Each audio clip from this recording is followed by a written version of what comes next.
பிதா குமாரன் தூய ஆவியினர் திருப்பெருக்கு மகிமை உண்டாவதாக. ஆமேன். ஜெபம் செய்வோம். நேற்றும் இன்றும் என்றுமே மாறாமல் இருக்கிற எங்கள் அன்பின் பரலோகத்தின் பிதாவே, ஆசீர்வதிக்கப்பட்ட இந்த ஓய்வு நாளின் காலை நேரத்திற்காக உமக்கு நாங்கள் நன்றி செலுத்துகின்றோம். எங்கே 2-3 பேர் கூடி என் திருப்பையில் ஒன்றாயிருப்பீர்களோ மத்தியில் இருப்பேன் என்று சொன்ன எங்கள் அன்பின் ஆண்டவர், இருக்கின்றவராக இருக்கிறேன் என்று சொல்லி எங்கள் மத்தியில் எங்களோடு கூட நீர் இம்மானுவேலராக இருப்பதற்காக உமக்கு நாங்கள் நன்றி செலுத்துகின்றோம். ஆண்டவரே, உயிர்த்தெழுந்த திருநாளின் 2ஆம் இந்த ஓய்வு நாளிலே உம்முடைய பிள்ளைகளாக நாங்கள் அனைவரும் ஒருமனப்பட்டவர்களாக உங்களுடைய இல்லங்களிலிருந்து நாங்கள் உம்மை நோக்கி பார்க்கும்படியாக, உம்மை ஆராதிக்கும்படியாக, உம்மை போற்றும்படியாக, உம்மை துதிக்கும்படியாக, உமது திருவார்த்தைகளை கேட்கும்படியாகவும் ஆராய்ந்து பார்க்கும்படியாகவும் என்னுடைய விண்ணப்பங்களை இடத்தில் அறிக்கை செய்யும்படியாகவும் நீர் பாராட்டி இருக்கின்ற இந்த கிருபையை நினைத்து உமக்கு நாங்கள் நன்றி செலுத்துகின்றோம். ஆண்டவரே, இவ்வழிபாட்டினை இது கையில் அர்ப்பணிக்கின்றோம். ஆண்டவரே, துவக்கம் முதல் முடியும் மட்டும் உம்முடைய பிரசனத்தின் வழியாக நீர் ஆட்கொள்ளப்பட வேண்டுமாயும், நாங்கள் ஆவியோடும் உண்மையோடும் உம்மை தொழுது கொள்ளும்படியாக ஆவியானவர் தம்மை வழிநடத்த போவதற்காக உம்மைக்கு நாங்கள் நன்றி செலுத்துகின்றோம். ஆண்டவரே, இல்லங்களிலிருந்து கேட்டுக்கொண்டிருக்கின்ற ஒவ்வொரு ஆத்துமாக்களும் இந்த கையில் அர்ப்பணிக்கின்றோம். ஆண்டவரே, அவருடைய இருதயங்களை ஆராய்ந்திருக்கின்ற அன்பின் ஆண்டவர் இருப்பதற்காக நன்றி. ஆண்டவரே, ஆண்டவரிடத்தில் மனமகிழ்ச்சியாயிரு, அவர் உன் இருதயத்தின் வேண்டுதல்களை நிறைவேற்றுவார் என்பது வாக்கு கிணங்க மகிழ்ச்சியோடு உம்மை ஆராதிக்கையிலே உடைய பிள்ளையுடைய தேவை எல்லாவற்றையும் நீ சந்திக்கக்கூடிய இறைவனாக இருப்பதற்காக நன்றி செலுத்துகின்றோம். கர்த்தர் என் மெய்ப்பராக இருக்கிற, எனக்கு ஒன்றும் குறைவில்லை என்று தாவீது சொல்லுகின்றவனமாக இன்றைய நாளிலே என்னுடைய இல்லங்களில் நாங்கள் இருந்து ஒரு குறையுமின்றி மகிழ்ச்சியோடு உம்மை ஆராதிக்க, உம்மை போற்ற, உம்மை துதிக்க நீர் பாராட்டின இந்த கிருபையை நினைத்து உம்மைக்கு நாங்கள் நன்றி செலுத்துகின்றோம். துவக்கம் முதல் முடியும் மட்டும் உம்முடைய அருள் பிரசனத்தின் வழியாக எங்கள் ஆட்கொண்டு வழிநடத்து போவதற்காக நன்றி செலுத்துகின்றோம். துதி கன மகிமை உமருக்கே செலுத்துகிறோம். மீட்பர் இயேசு நாமத்தில் வேண்டிக் கொள்கிறோம். அன்பின் ஜீவனுள்ள நல்ல பிதாவே, ஆமேன். நாம் யாவரும் சேர்ந்து ஆண்டவரை போற்றுகின்றவரமாக கிறிஸ்துவ பாமாலையின் 19ஆம் பாடல், எவ்வண்ணமாக கர்த்தரை உம்மை வணங்குவேன், தெய்வீக ஈவை பெறவே ஈடென்ன தருவேன் என்ற பாடலின் வழியாக நாம் ஆண்டவரை போற்றுவோம்.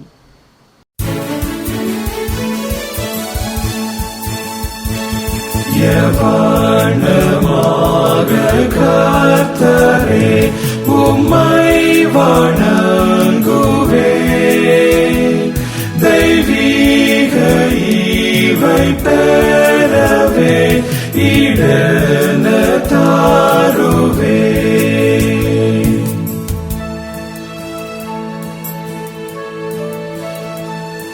அநேக காணிக்கைகளால் உம் கோபம் மாறுவோம், நான் புண்ணிய கிரியை செய்வதால் கடாட்சம் வைப்பீரோ.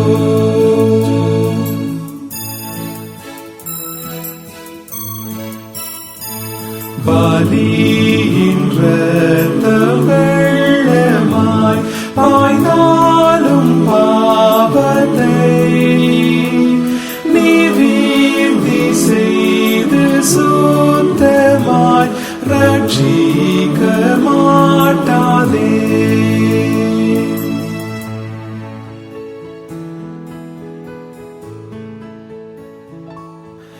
நான் குற்றவாளியாகையால் என் பேரில் கோபமே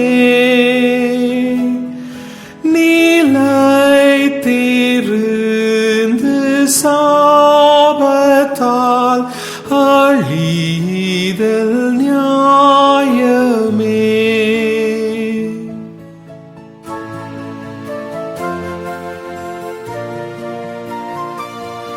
ஆனால் என் பாவம் சுமந்து இரட்சகர் மரித்தார், சாபத்தால் தலை குனிந்து தமாவியை விட்டார்.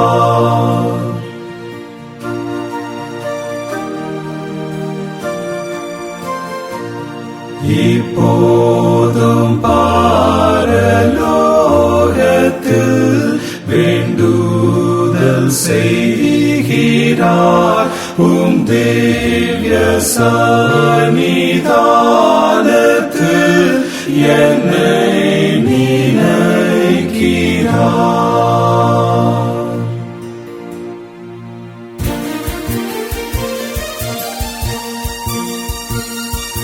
வண்ணமாக கர்த்தாவே உம்மை வணங்குவேன்.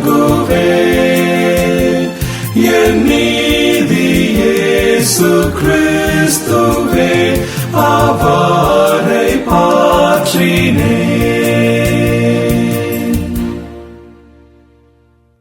நாம் கடவுளை தொழுவோம். கடவுள் ஆவியாயிருக்கிறார். அவரை தொழுது கொள்ளுகிறவர்கள் ஆவியோடும் உண்மையோடும் அவரை தொழுது கொள்ள வேண்டும். நம்முடைய பிதாவாகிய கடவுளாலும் கர்த்தராகிய இயேசு கிறிஸ்துவினாலும் உங்களுக்கு கிருபையும் சமாதானமும் உண்டாவதாக. இது கர்த்தர் உண்டு பண்ணின நாள். இதில் களி கூர்ந்து மகிழ கடவோம். ஆண்டவரே, எங்கள் ஜெபங்களையும் ஆராதனையையும் ஏற்றுக்கொண்டு எங்கள் மேல் கிருபையாயிரும். ஆண்டவரே, எங்கள் மேல் மனதுருகி எங்கள் மேல் கிருபையாயிரும். எங்கள் தந்தையாம் கடவுளே, உமது வல்லமையாலும் ஞானத்தாலும் எல்லாவற்றையும் படைத்து உமது குமாரனை எங்கள் இரட்சகராக தரும்படி உலகத்தில் அன்பு கூர்ந்தீரே, உம்மை போற்றுகிறோம். பாவத்தை தவிர்த்து எல்லாவற்றிலும் எங்களைப் போல் மனிதனாகி எங்கள் பாவங்களுக்காக ஒப்புக் கொடுக்கப்பட்டு எங்கள் நீதிக்காக உயிர் தெழும்பியவரே, உம்மை போற்றுகிறோம்.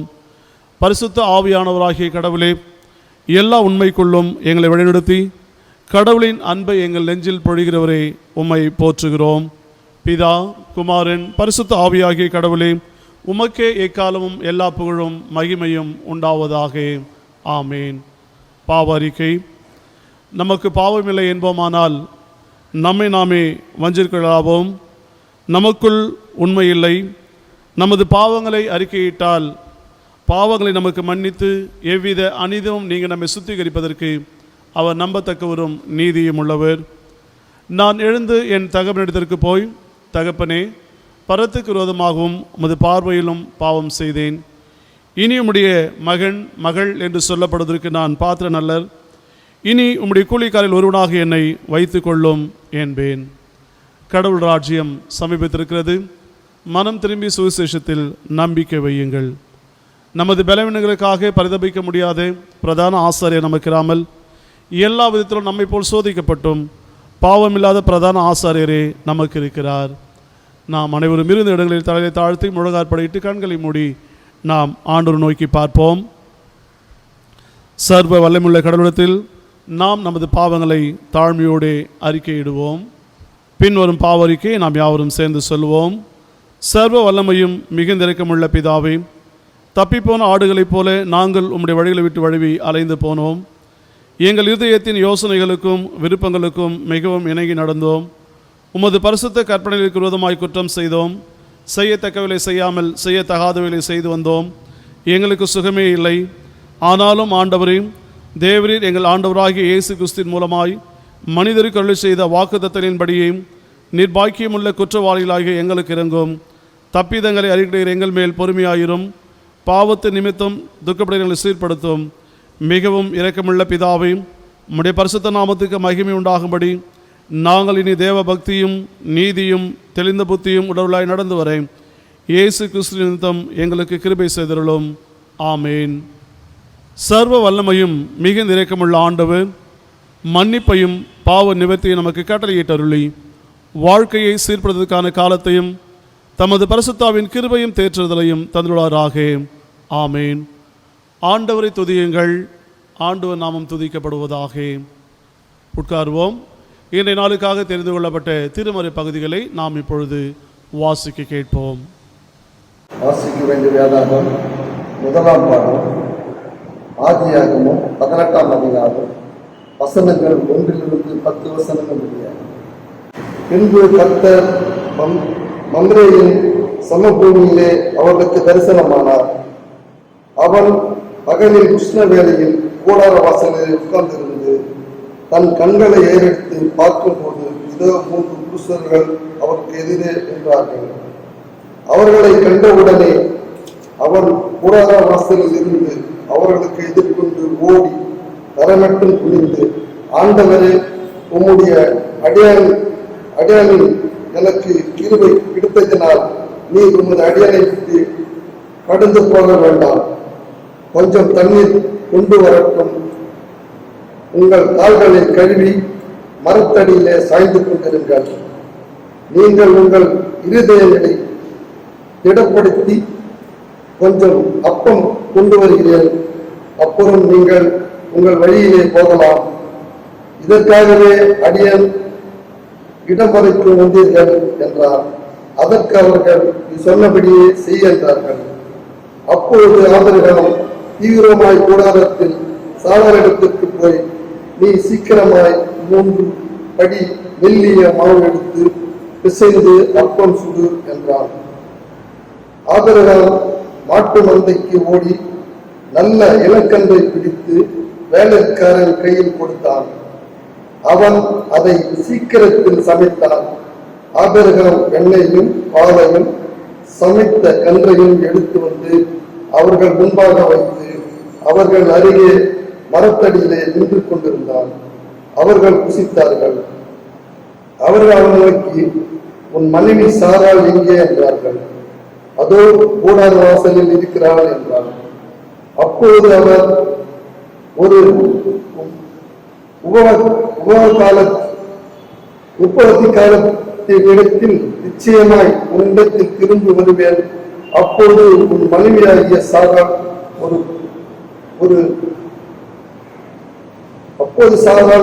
ஒரு குமாரன் இருப்பான் என்றார்.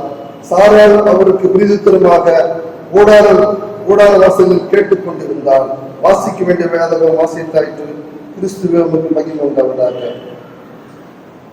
வாசிக்கும்படியாக தெரிந்து கொள்ளப்பட்ட நிருப பாடம் எபிரேயர் 13ஆம் அதிகாரம் வசனங்கள் 1 முதல் 8 முடிய. சகோதர சிநேகம் நிலைத்திருக்க கடவுது. அந்நியரை உபசரிக்க மறவாதீர்கள். அதனாலே சிலர் அறியாமல் தேவதூதரையும் உபசரித்ததுண்டு. கட்டப்பட்டிருக்கிறவர்களோட நீங்களும் கட்டப்பட்டவர்கள் போல அவர்களை நினைத்துக் கொள்ளுங்கள். நீங்களும் சரீரத்தோடு இருக்கிறவர்கள் என்று அறிந்து தீங்கு அனுபவிக்கிறவர்களை நினைத்துக் கொள்ளுங்கள். விவாகம் யாவருக்குள்ளும் கனமுள்ளதாயும் விவாக மஞ்சம் அசுசிப்பட்டதாயும் இருப்பதாக. வேசிக்கல்லரையும் விபச்சாரக்காரரையும் தேவன் நியாயம் தீர்ப்பார். நீங்கள் பண ஆசை இல்லாதவர்களாய் நடந்து உங்களுக்கு இருக்கிறவைகள் போதுமென்று எண்ணுங்கள். நான் உன்னை விட்டு விலகுவதும் இல்லை, உன்னை கைவிடுவதும் இல்லை என்று அவர் சொல்லியிருக்கிறாரே.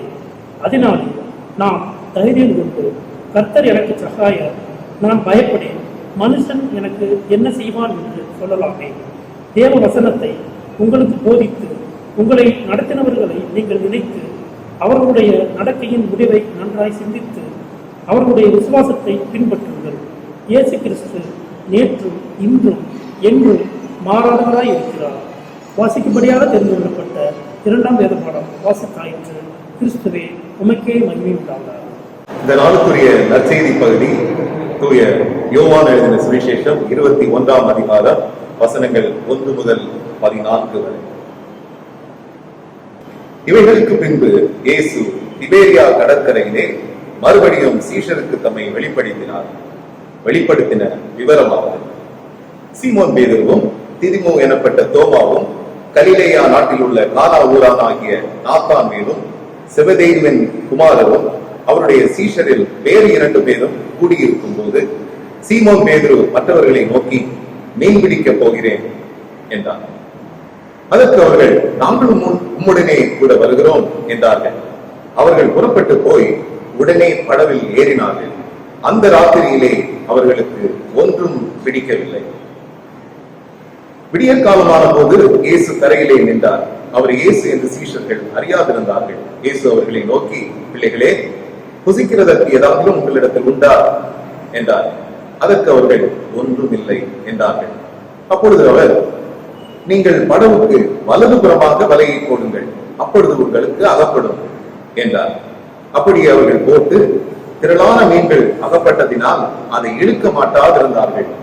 ஆதலால் இயேசுவுக்கு அன்பாயிருந்த சீஷன் பேதுருவை பார்த்து, அவர் கர்த்தர் என்றான். அவர் கர்த்தர் என்று சீமோன் பேதுரு கேட்டவுடனே தான் வஸ்திரம் இல்லாதவனாய் இருந்தபடியினால் தன் மேற்சட்டையை கட்டிக்கொண்டு கடலிலே குதித்தான். மற்ற சீஷர்கள் கரைக்கு ஏறக்குறைய 200 முழ தூரத்தில் இருந்தபடியினால் படவில் இருந்து கொண்டே மீன்கள் உள்ள வலையை இழுத்துக் கொண்டு வந்தார்கள். அவர்கள் கரையிலே வந்து இறங்கின போது கரி நெருப்பு கொண்டிருக்கிறதையும் அதன் மேல் மீன் வைத்திருக்கிறதையும் அப்பத்தையும் கண்டார்கள். இயேசு அவர்களை நோக்கி, நீங்கள் இப்பொழுது பிடித்த மீன்களில் சிலவற்றை கொண்டு வாருங்கள் என்றார். சீமோன் பேதுரு படவில் ஏறி 153 பெரிய மீன்களால் நிறைந்த வலையை கரையில் இழுத்தான். இத்தனை மீன்கள் இருந்தும் வலை கிழியவில்லை. இயேசு அவர்களை நோக்கி, வாருங்கள், போஜனம் பண்ணுங்கள் என்றார். அவரை கர்த்தர் என்று சீஷர்கள் அறிந்தபடியானால் அவர்களில் ஒருவனும் நீர் யார் என்று கேட்க துணியவில்லை. அப்பொழுது இயேசு வந்து அப்பத்தையும் மீனையும் எடுத்து அவர்களுக்கு கொடுத்தார். இயேசு மரித்தோரிலிருந்து எழுந்த பின்பு நம்முடைய சீஷருக்கு அருளின தரிசனங்களில் இது 3வது தரிசனம். வாசிக்கும்படியாக குறிக்கப்பட்ட நற்செய்தி பகுதி வாசித்தாய்த்து. கிறிஸ்துவே உமக்கு மகிமை உண்டாவதாக. மீண்டுமாக நாம் யாவரும் சேர்ந்து ஆண்டவரை போற்றுகிறோமாக கிறிஸ்தவ கீர்த்தனையில் 255ஆம் பாடல், கர்த்தரின் பந்தியில் வா சகோதரா, கர்த்தரின் பந்தியில் வா என்ற பாடலை நாம் யாவரும் சேர்ந்து பாடுவோம்.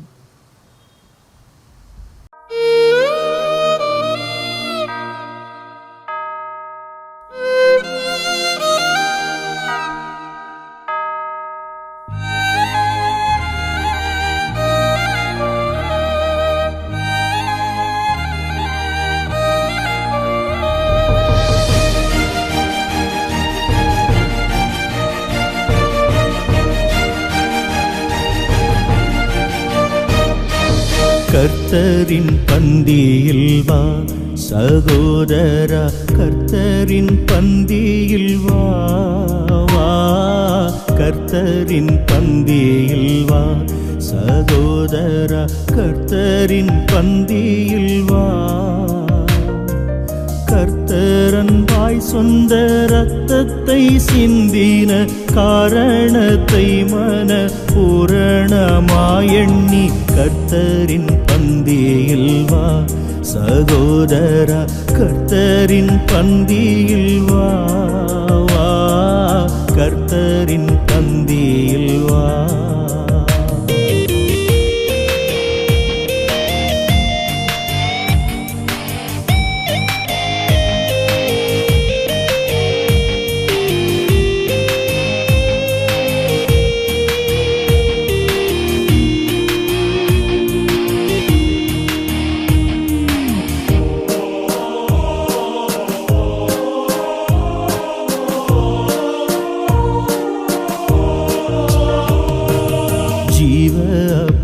அல்லோ கிறிஸ்துவின் திருச்சரீரம் அல்லோ, பாவமனம் கல்லோ உனக்காய் பகிரப்பட்டதல்லோ. தேவகுமாரனின் ஜீவ அப்பத்தை நீ தின்று அவருடன் என்றும் பிழைத்திட கர்த்தரின் பந்தியில் வா சகோதரா, கர்த்தரின் பந்தியில் வா வா, கர்த்தரின் பந்தியில் வா.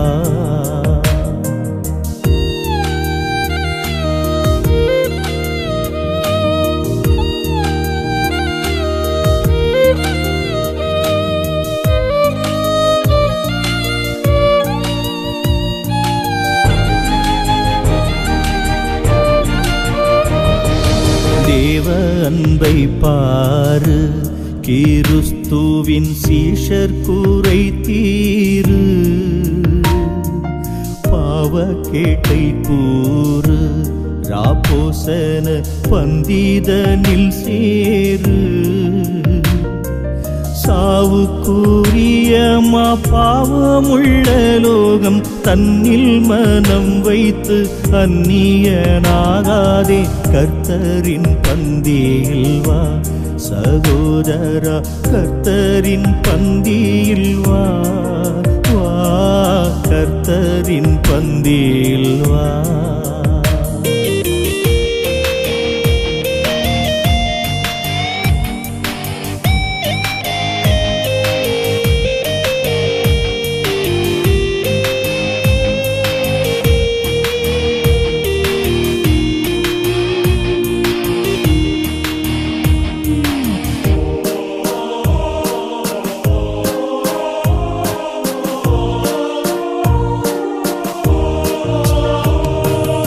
அன்பின் விருந்தாமே, கர்த்தருடன் ஐக்கிய பந்தியாமே.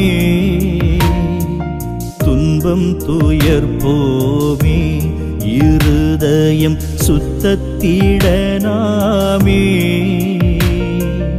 இன்பம் மிகும் தேவ அன்பின் விருந்துக்கு ஏது தாமதமும் இல்லாதிப்போதேவா. கர்த்தரின் பந்தியில் வா சகோதரா, கர்த்தரின் பந்தியில் வா வா, கர்த்தரின் பந்தியில் வா.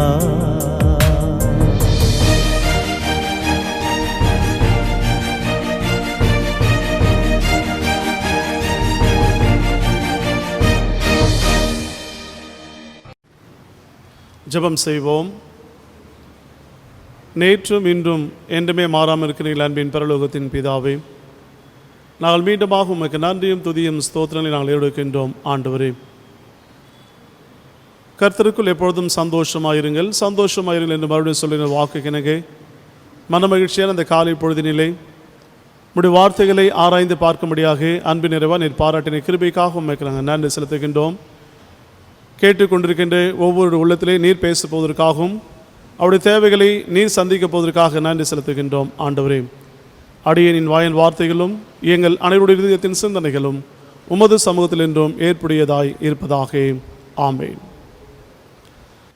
கிறிஸ்துவுக்குள் அன்பான இறை மக்களே, உங்கள் யாவரையும் இறைமகன் இயேசு கிறிஸ்துவின் இனிய திருப்பெயரிலே வாழ்த்துகின்றேன். ஆண்டவர் உங்கள் ஒவ்வொருவரையும் ஆசீர்வதிப்பாராக. சிறப்பாக இந்த கொரோனா வைரஸின் நிமித்தமாக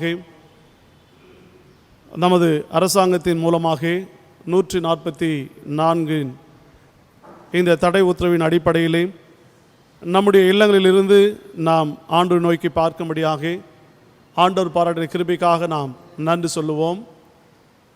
நானும் என் வீட்டாருமோ வென்றால் கர்த்தரையை சேவிப்போம் என்று சொல்லி யோசுவா சொல்லிய வண்ணமாக இன்றைய நாளிலே அவ்வார்த்தைகள் நிறைவேற்றி கொண்டிருப்பதற்காக ஆண்டவருக்கு நன்றி சொல்லுவோம். அதே நேரத்திலே இந்த கொரோனா வைரஸ் நிமித்தமாக பாதிக்கப்பட்டிருக்கக்கூடிய உலக நாடுகளுக்காக, அனைத்து மக்களுக்காக, அவர்களுக்காக பணியாற்றுகின்றவர்களுக்காக நாம் அனைவரும் ஒருமனப்பட்டவர்களாக ஜெபிப்போம். ஆண்டவர்களை பாதுகாக்க வேண்டும், யாவரும் சுகத்தை பெற்றுக்கொள்ள வேண்டும், மகிழ்ச்சியோடு வாழ வேண்டும்.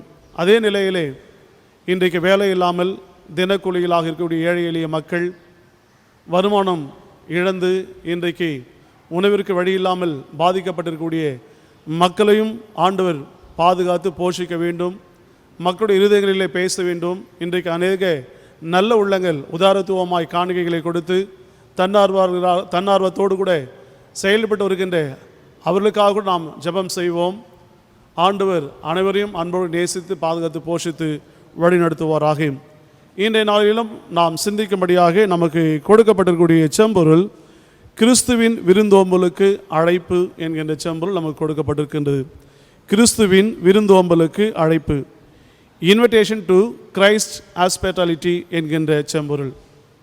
இன்றைக்கு விருந்து என்று நாம் சொல்லுவோமானால் எல்லோருக்கும் பெரிய மகிழ்ச்சி. ஒரு காரியம் நாம் செய்கின்ற பொழுது அந்த காரியங்களிலே வெற்றி பெறுவோமானால், அல்லது நாம் பணியாற்றுகின்ற இடங்களிலே உயர் பதவிகள் பெறுகின்ற பொழுதும், அல்லது தன்னுடைய பிறந்த நாட்களை காண்கின்றவர்கள் திருமண ஆண்டுகளை கண்டு ஆண்டவருக்கு நன்றி செலுத்துகின்ற அந்த சூழ்நிலைகள், திருமணங்கள், பல நல்ல நிகழ்வுகளை நாம் ஆராய்ந்து பார்ப்போம் என்றால் அங்கே விருந்து என்பது மிக மிக முக்கியத்துவம் வாய்ந்ததாக இருக்கின்றது. ஏனெனில் வருகின்றவர்கள் வெறுமையோடு கஷ்டத்தோடு போகக்கூடாது என்று சொல்லி அனைவரும் திருப்தியாக உண்டு மகிழ்ச்சியோடு நம்மை ஆசீர்வதித்து வாழ்த்தி செல்ல வேண்டும் என்று சொல்லி நாம் அதற்காக பல முக்கியத்துவம் கொடுத்து அது செயல்படக்கூடிய விருதுகளை பார்க்கின்றோம். ஆனால் விருந்தோம்பல் என்று சொல்லுகின்ற பொழுது கொடுக்கின்றவரும் பெற்றுக்கொள்ளக்கூடியவர்களும் எதிர்பார்க்காத நிலைமையில் நடைபெறுவது தான் இந்த விருந்தோம்பல் என்று சொல்லலாம். ஏனெனில் வழிபோக்கர்களாக வரக்கூடிய சூழ்நிலையிலே நம்மை தேடி வருகின்ற நிலையிலே நாமும் அவர்கள் மீது கரிசனை கொண்டு அவளை பாதுகாக்க வேண்டும், அவளுக்கு ஏதாவது ஒரு நிலைமையிலே போஷிக்க வேண்டும் என்று சொல்லி நம்மிடத்தில் இருப்பதை அவளோடு கூட பகிர்ந்து கொள்ளக்கூடிய அந்த விருந்தோம்பலை பார்க்கின்றோம்.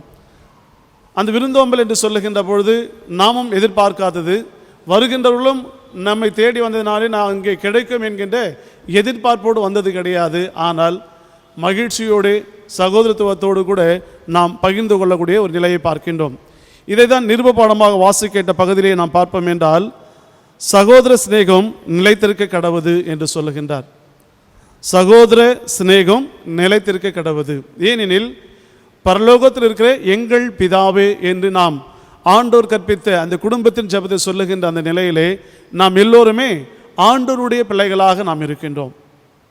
அப்போ ஆண்டோருடைய பிள்ளைகளாக, அவருடைய சாயலாக, அவருடைய ரூபமாக படைக்கப்பட்டிருக்கிற நாம் யாவருமே சகோதர சகோதரிகளாக நாம் இருக்க வேண்டும் என்பது ஆண்டோருடைய நோக்கமாக, விருப்பமாக இருக்கின்றது. அது மட்டுமல்லாமல் உடன் ஒரு சகோதரன் தேவையில் உழல்கின்ற போது இருக்கின்ற சகோதரன் அவருக்கு கொடுக்க வேண்டும் என்கின்ற நல்ல ஒரு நற்பண்பையும் ஆண்டவர் நமக்கு காண்பித்திருக்கின்றார். அந்த நற்பண்பு என்னவென்று நாம் பார்க்கையில் கூட இரண்டாவதாக சொல்லுகின்ற பொழுது, அந்நியரை உபசரிக்க மறவாதிருங்கள், அதனால் சிலர் அறியாமல் தேவதூதரை உபசரிப்பது உண்டு. எனவே தேவையில் பசியில் இருக்கின்ற மக்களுக்கு நாம் உணவு கொடுக்கின்ற பொழுது அவர்களும் வயிறாறு உண்டு என்ன சொல்லுவாங்கன்னா, நீங்கள் புண்ணியமா, ரொம்ப நீங்கள் நல்லா இருக்கணும் என்று சொல்லி வாழ்த்தக்கூடிய செய்திகளை நாம் பார்க்கின்றோம். அது மாத்திரமல்லாமல் இந்த விருந்தோம்பல் என்று சொல்லுகின்ற பொழுது அந்நியரை உபசரிக்க மறவாதிருங்கள். ஏனெனில் இயேசு கிறிஸ்து தம்முடைய திருப்பணி காலத்தில் சொன்ன பொழுது மத்தேயு 25ஆம் அதிகாரத்தில் நாம் பார்ப்போம் என்றால், நான் பசியோடு இருந்தேன், நீங்கள் எனக்கு போஜனம் கொடுத்தீர்கள் என்று சொல்லுவார். அதில் அந்த 40ஆம் வசனத்தை நாம் பார்ப்போம் என்றால், இந்த சிறியரில் என் சகோதர சகோதரிகளுக்கு நீங்கள் எதை செய்தீர்களோ அதை எனக்கே செய்தீர்கள் என்று சொல்லுவார் என்று அந்த பகுதியில் பார்க்கின்றோம். எனவே இப்படிப்பட்ட ஏழை எளிய மக்கள் யாராக இருந்தாலும் அவர்களை சகோதர சகோதரிகளாக நாம் ஏற்றுக்கொண்டு தேவையில் இருக்கின்ற போது அவர்களை போஷிக்கின்ற பொழுது உண்மையாகவே ஆண்டருடைய அன்பை நாம் அங்கே வெளிப்படுத்துகின்றோம். ஆண்டருடைய அன்பை வெளிப்படுத்துவது மாத்திரமல்லாமல் ஆண்டருடைய பிள்ளைகள் என்கின்ற அந்த உணர்வையும் நாம் பெற்றுக்கொள்வதும் இல்லாமல் அவர்களும் அதை பெற்றுக்கொள்ளக்கூடிய ஒரு சாட்சியுள்ள ஒரு வாழ்க்கையை நாம் பார்க்க முடிகின்றது. நாங்கள் பெங்களூருக்கு சென்று திரும்பி வருகின்ற பொழுது ஆம்பூரில் இறங்கினோம். அப்போது உடன் நமது வட்டார தலைவர் அவரும் உடன் வந்தார். அங்கே ஒரு ஷூ வாங்கலாம் என்று ஒரு கடைக்கு போனோம். அங்கே பாய்ங்க தான் எல்லாமே ஆம்பூர் எல்லாருக்கும் தெரியும். அப்படி சென்ற நிலைமையில் அதை நாங்கள் பார்த்து கொண்டு இருந்தோம். அது மாலை பொழுது, அவங்க டீ குடிக்கிற நேரம். அவங்களுக்கு ஒருத்தர் போயிட்டு கடையில் வேலை செய்யணும், போயிட்டு கடையில் வாங்கி வந்து டீ வாங்கி வந்து கொடுத்தாங்க. அப்போ டீ அவர்களுக்கு கொடுக்கின்ற பொழுது அவங்க உடனடியாக என்ன பண்ணாங்கன்னா, அவங்க 2 பேர் கூட டீயை கொடுங்க. ஆனால் நாங்கள் வருவது என்பது அவர்களுக்கு தெரியாது. அவர்களுக்காக எப்பொழுதுமே வாங்கக்கூடிய டீயிலே எங்கள் இருவருக்கும் அவர்கள் பகிர்ந்து கொடுத்தார்கள். உண்மையாக இதை அந்த நாளில் நாங்கள் கண்ட பொழுது இந்த சகோதரத்துவம் ஒருவேளை இன்றைக்கு காழ்ப்புணர்ச்சி நிமித்தமாக சமயத்தின் அடிப்படையிலே, அரசியலிலே வேறுபாடுகள் இன்றைக்கு நமக்கு கொடுக்கப்படுகிறதை பார்க்கின்றோம். ஆனால் உண்மையாக ஆராய்ந்து பார்ப்போம் என்றால் நாம் அனைவரும் மனிதர்கள். எனவே மனித மாண்பு அங்கே நிலைநிறுத்தப்படமே என்றால் அங்கே ஆண்டவருடைய திருப்பெயர் மாட்சிமை பெறுகின்றதையும் இங்கே நாம் பார்க்கின்றோம். எனவே அவ்வகையிலே இந்த திருவிருந்தை அல்லது இந்த விருந்தை குறித்து நாம் பார்க்கையிலே திருமறையின் அடிப்படையில், பழைய ஏற்பாட்டின் அடிப்படையில் நாம் பார்க்க முடியும். அதில் நாம் காண்பது என்னவென்றால், ஒருவேளை ஆபிரகாமுடைய வாழ்க்கையிலே நாம் வாசிக்கின்ற முதல் பகுதியாகி ஆதியாகமும் 18ஆம் அதிகாரம் 1 முதல் 10 வசனம் நாம் ஆராய்ந்து பார்க்கையிலே ஆபிரகாம் அங்கே இருக்கக்கூடிய அந்த மம்ரேயிலே அவர் கருவாலை மரத்தண்டிலே இருக்கக்கூடிய சூழ்நிலையிலே அவர் பல நாட்களுக்கு முன்பதாக அங்கே வந்திருக்கிறார். நீங்கள் பார்ப்பீர்களே என்றால் ஆதியாகமும் 13ஆம் அதிகாரம் 18ஆம் வசனத்தை நாம் பார்க்கையிலே அங்கே மம்ரேயில் அவர் ஏற்கனவே வந்திருக்கிறார். ஆனால் தனக்கென்று வீடு கட்டி கொள்ளாமல் அவர் கூடாரத்திலே அவர் அங்கே வசித்து கொண்டிருக்கக்கூடிய சூழ்நிலை பார்க்கின்றோம். தம் கூடாரத்தை பிரித்து கொண்டு எபிரோனில் இருந்த மம்ரே என்ற கருவாலி மரத்தோப்பு அருகில் வந்து வாழ்ந்தார். அங்கே ஒரு கடவுளுக்கு ஒரு பலிபீடம் எழுப்பினார் என்பதை நாம் அங்கே பார்க்கின்றோம். எனவே முன்னமே கூடாரத்தில் வாக்களிக்கப்பட்ட கானான் தேசத்தில் குடியேறினார் என்று சொல்லி நாம் அங்கே பார்க்கின்றோம். எனவே முன்னமே அங்கே வாழ்ந்து கொண்டிருக்கக்கூடிய அந்த ஆபிரகாமுடைய வாழ்க்கையிலே மத்தியான நேரத்திலே ஒரு 3 பேர் அந்த வழியாக தன்னுடைய கூடாரம் அருகே வரக்கூடிய ஒரு சூழ்நிலையை பார்க்கின்றார். ஒரு ஓலில் என்று சென்று பார்க்க முடியும். எல்லாமே பொட்டல் காடாகத்தான் இருக்கும், மலைகளாக இருக்கும், மரங்கள் அதிகமாக இருக்காது. அப்படிப்பட்ட சூழ்நிலையிலே அங்கே ஆபிரகாம் அதை அறிந்து கொண்டவராக, புரிந்து கொண்டவராக அந்த 3 பேரிடத்தில் இவரே ஓடி செல்லுகின்றார். அவர்கள் வீட்டுக்கு கூட வரவில்லை, தூரத்தில் பார்க்கிறார். ஆபிரகாமே ஓடி சென்று அவர்களை அழைத்து, இந்த வெயிலின் கொடுமை, சோர்வோடு பசியோடு இருக்க எங்கள் வீட்டுக்கு வாங்க, நான் உங்களுக்கு தண்ணீர் கொடுக்குற, ஒரு கால்களை கழுவி கொண்டு நீங்கள் கொஞ்ச நேரம் அமர்ந்திருப்பீர்கள் என்றால் உங்களுக்காக உணவை நான் கொடுக்கிறேன் என்று சொல்லி அவர்களை தன்னுடைய கூடாரத்தின் அருகாமையில் இருக்கக்கூடிய கருவாலி மரத்தின் அருகிலே அவர்களை உட்கார வைக்கின்றார். வீட்டிற்கு சென்று கூடாரத்திற்குள்ளாக சென்று சாராளிடம் சொல்லுகின்றார், நல்ல மாவை எடுத்து ரொட்டி சுட வேண்டும் என்று சொல்லி மாட்டு மந்தைக்கு சென்று இளம் கன்றை ஒன்றை தெரிந்து கொண்டு அவர்களுக்காக அடித்து அது நல்ல முறையில் சமைத்து அவர் மூவருக்கும் அங்கே போஷிக்கக்கூடிய ஒரு நிலைமையை பார்க்கின்றோம். அவர்கள் யார், எந்த நாட்டை சேர்ந்தவர்கள், எந்த ஊரை சேர்ந்தவர்கள், எந்த சமயத்தை சார்ந்தவர்கள், எந்த விதமான வேறுபாடையும் அவர் பார்க்காமல் மனித நேயம், பசியின் நேரம், அந்த நேரத்திலே அவர்களுக்கு உணவு கொடுக்க வேண்டும் என்று சொல்லி அவளை அன்போடு கூட போஷித்ததை நாம் பார்க்கின்றோம். தொடர்ந்து 19ஆம் அதிகாரத்தை நீங்கள் பார்ப்பீர்கள் என்றால் அதே ஆதியாகமம் 19ஆம் அதிகாரத்திலேயும் சோதோம் என்கிற பட்டணத்திலே வாழ்ந்து கொண்டிருக்கின்ற லோத்தும் அதேவனமாக 2 தூதர்கள் அந்த சோதோமை முழுவதுமாக சுற்றி பார்த்து அவர்கள் கடவுளுக்கு விரோதமாக அவர்கள் தீமையான காரியங்களிலே வாழ்ந்து கொண்டிருக்கிற சூழ்நிலை அதை அழிக்க வேண்டும் என்று சொல்லி சுற்றி பார்த்துவிட்டு மாலை பொழுது திரும்பி வருகின்ற பொழுது லோத்தும் அந்த இருவரையும் அழைத்து, இன்றைய இரவு எங்கள் வீட்டில் தங்குங்கள், நான் உங்களுக்கு உணவு கொடுக்கிறேன், கால்களை கழுவிக்கொண்டு வாருங்கள் என்று சொல்லி அழைத்து அவர்களை போஷித்ததை நாம் இங்கே பார்க்கின்றோம். ஏனெனில் இந்த 2 காரியங்களை பார்ப்போம் என்றால் எவ்விதமான எதிர்பார்ப்புமின்றி தேவையுள்ளவர்களை அன்போடு கூட அழைத்து உடன் சகோதரனாக உடன்பிறப்பாக அங்கே பாவித்ததை நாம் இங்கே பார்க்கின்றோம். 3ஆவதாக நாம் பார்ப்போம் என்றால் தொடர்ந்து அந்த விருந்து என்று சொல்லுகின்ற பொழுது நம்மாலும் மறக்க முடியாது, இஸ்ரேல் நாட்டு மக்களாலும் மறக்க முடியாத ஒரு அந்த பாஸ்கா விருந்தை நம்மால் பார்க்க முடியும். யாத்ராகமம் 12ஆம் அதிகாரம் 1 முதல் 28 வசனங்களை நாம் ஆராய்ந்து பார்ப்போம் என்றால் அந்த விருந்தை குறித்து ஆண்டவர் சொல்லுகின்றார். 17ஆம் வசனத்தில் குறிப்பிடுகின்றார் என்னவென்றால், புலிப்பெற்ற அப்ப விழாவை நீங்கள் கொண்டாடி வர வேண்டும், ஏனெனில் இந்நாளில்தான் உங்கள் படைத்திரளை எகிப்து நாட்டிலிருந்து வெளியேற செய்தேன். நீங்கள் இந்நாளை தலைமுறை தோறும் கொண்டாடி நிலையான நியமமாக கொள்ளுங்கள் என்று சொல்லி கடவுள் கொடுத்த வாக்குறுதியை பார்க்கின்றோம். இந்த முதல் விருந்து என்று சொல்லுகின்ற பொழுது, முதல் அந்த பஸ்கா என்று சொல்லுகின்ற பொழுது 21 முதல் 28 வசனம் நாம் பார்க்கையிலே 27ஆம் வசனம் சொல்லுகின்றார், நீங்கள் இது கடவுளின் பாஸ்கா பலி. அவர் எகிப்தியரை சாகடித்த போது எகிப்தில் உள்ள இஸ்ரவேலர் மக்களின் வீடுகளை கடந்து சென்றார், இவ்வாறு நம் வீடுகளுக்கு அவர் மீட்பளித்தார் என கூறுங்கள் என்று சொல்லி தம்முடைய சந்ததிகளுக்கு, தம்முடைய பிள்ளைகளுக்கு இந்த பாஸ்கா விருந்தை குறித்து ஆண்டவர் தெளிவாக சுட்டி காட்டும்படியாக கட்டளையாக கொடுத்தது. எனவே இந்த விருந்து இன்றைக்கும் கிறிஸ்துவின் வழியாக நம்முடைய திருச்சபைகளிலேயும் மாதத்தின் முதல் நாள், முதல் ஓய்வு நாள், 3ஆம் ஓய்வு நாளிலேயும் நாம் ஆண்டுடைய அந்த திருவிருந்திலே பங்கு பெறுகின்றோம். ஏனெனில் நாம் எல்லோருக்கும் அந்த அன்பை பெற்றுக்கொள்கின்றோம், மகிழ்ச்சியை பெற்றுக்கொள்கின்றோம், மீட்பை பெற்றுக்கொள்கின்றதை இந்த விருந்தின் வழியாக நாம் இங்கே பெற்றுக்கொள்கின்றதை நம்மால் பார்க்க முடிகின்றதை இங்கே காணுகின்றோம். அன்புக்குரியவர்களே, இந்த கிறிஸ்துவின் விருந்தோம்பல் எப்படிப்பட்டது என்பதை தான் இன்றைக்கு நாம் சிந்திக்க ஆழமாக கடமைப்பட்டிருக்கின்றோம். ஏனெனில் நாம் கொடுக்கப்பட்டிருக்கின்ற செம்பொருளே கிறிஸ்துவின் விருந்தோம்பலுக்கு அழைப்பு, கிறிஸ்து அருளக்கூடிய அந்த விருந்தோம்பல், அந்த விருந்திலே பங்கு பெறுவதற்கு கடவுள் நமக்கு அழைப்பை கொடுத்திருப்பதை தான் இன்று நாளில் நாம் சிந்திக்கும் பார்க்கும்படியாக யோவான் எழுதிய நற்செய்தி நூல் 21ஆம் அதிகாரம் 1 முதல் 14 வசனங்களை நாம் வாசிக்கின்ற பகுதியிலே பார்க்கின்றோம். இதில் இந்த பகுதியிலே 3 காரியங்களை உங்களோடு பகிர்ந்து கொள்ள விரும்புகின்றேன். 1, கரிசனையோடு காண்கின்ற ஆண்டவர், விசாரித்து தேவையை சந்திக்கின்ற ஆண்டவர். 3ஆவதாக உணவளித்து போஷிக்கக்கூடிய ஆண்டவரை, கிறிஸ்துவை இந்த பகுதியிலே நாம் பார்க்கின்றோம். கிறிஸ்து இந்த பகுதியிலே ஆண்டவர் பல நிலைகளிலே தம்முடைய மக்கள் மத்தியில் தம்மை வெளிப்படுத்துகின்றார். எங்கே தேவைகள் இருக்கின்ற பொழுது எப்பொழுது மக்களுக்கு தம்மை வெளிப்படுத்த வேண்டும் என்று திருமறையில் பல இடங்களில் நம்மால் பார்க்க முடியும்.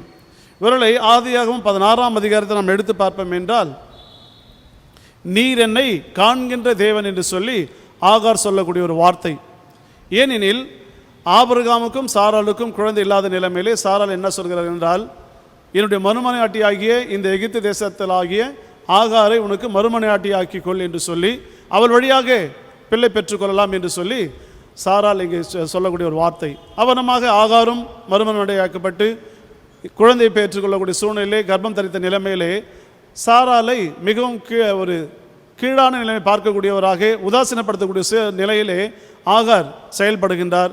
இதை அனுபவித்த சாராள் என்ன செய்கிறார் என்றால், ஆபிரகாம் வழியாக அவளை வீட்டை விட்டு வெளியேற்ற வேண்டும் என்று சொல்லுகின்ற பொழுது, அவள் உன் கீழே இருக்கிற நீயே பார்த்துக்கொள் என்று சொல்லி ஆபிரகாம் சொல்லக்கூடிய நிலைமையிலே வீட்டை விட்டு வெளியேற்றுவார். அப்போ பாலைவனத்திலே கண்ணீரோடு அவளையோடு வரக்கூடிய சூழ்நிலையிலே ஆண்டவர், ஆகாரே நீ எங்கிருந்து வருகிறாய் என்று கேட்கக்கூடிய வார்த்தையை பார்க்கின்றோம். ஏனென்றால் கேளுங்கள் அப்பொழுது உங்களுக்கு கொடுக்கப்படும் என்று மத்திய 7:7 சொல்லுகின்ற வண்ணமாக அவர் எங்கிருந்து வருகிறார் என்பது எல்லாமே தெரிந்தும் ஆண்டவர் அவர் வழியாக அதை கேட்டு பெற்றுக்கொள்ள வேண்டும் என்கின்ற அந்த ஆர்வம் அவரிடத்தில் இருக்கிறதா என்பதை அதாவது சரீரத்தால் பாதிக்கப்பட்ட அவர் உள்ளத்திலையும் பாதிக்கப்பட்ட நிலைமையிலே அது உள்ளத்திலேயும் சரீரத்திலேயும் ஒரு மீட்பை, ஒரு மகிழ்ச்சியை கொடுக்க வேண்டும் என்று சொல்லி அங்கே ஆகாரைக்கு என்ன சொல்கிறார் என்றால், நீ திரும்பி சாராளிடம் சென்று அடங்கி இரு, உனக்கு ஒரு குமாரன் பிறப்பான், அவனுக்கு இஸ்மவேல் என்று பெயரிடுவாயாக, அவனை ஒரு பெரிய சந்ததியாக மாற்றுவேன், அவன்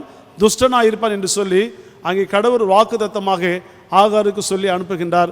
அப்பொழுது ஆகார் என்ன சொல்கிறார், நீர் என்னை காண்கிற இறைவன் என்று சொல்லுகின்றார். எனவே இல்லத்தை விட்டு ஒரு குழந்தையோடு சுமந்து கொண்டு வெறுமையான அந்த பாலைவனத்தை சென்று கொண்டிருக்கக்கூடிய சூழ்நிலையிலே ஆண்டவரே அவரை காண்கின்ற இறைவனாக பார்க்கின்றோம். கிறிஸ்துனுடைய பிறப்பை கூட நாம் பார்ப்போம் என்றால் லூக்கா 2:8 மெய்ப்பர்கள் அந்த இரவு நேரத்திலே பயத்தோடு தன்னுடைய மந்தையை காத்து கொண்டிருக்கின்றார்கள். எனவே அப்படிப்பட்ட நிலைமையிலே அந்த மெய்ப்பர்களுக்கும் ஆண்டவர் சொல்லக்கூடிய நற்செய்தி இதோ எல்லா மக்களுக்கும் மிகுந்த சந்தோஷத்தை உண்டாக்கும் நற்செய்தி. அங்கே ஆகாருடைய வாழ்க்கையிலும் கண்ணீர் கவலைகள், இங்கே மெய்ப்பருடைய வாழ்க்கையிலேயும் பயத்தோடு நடுக்கத்தோடு குளிரிலே அந்த மந்தைகளை காத்து கொண்டிருந்த பொழுது ஒரு மகிழ்ச்சியின் நற்செய்தி அங்கு சுட்டி காட்டப்படுகின்றதை நாம் இங்கே பார்க்கின்றோம்.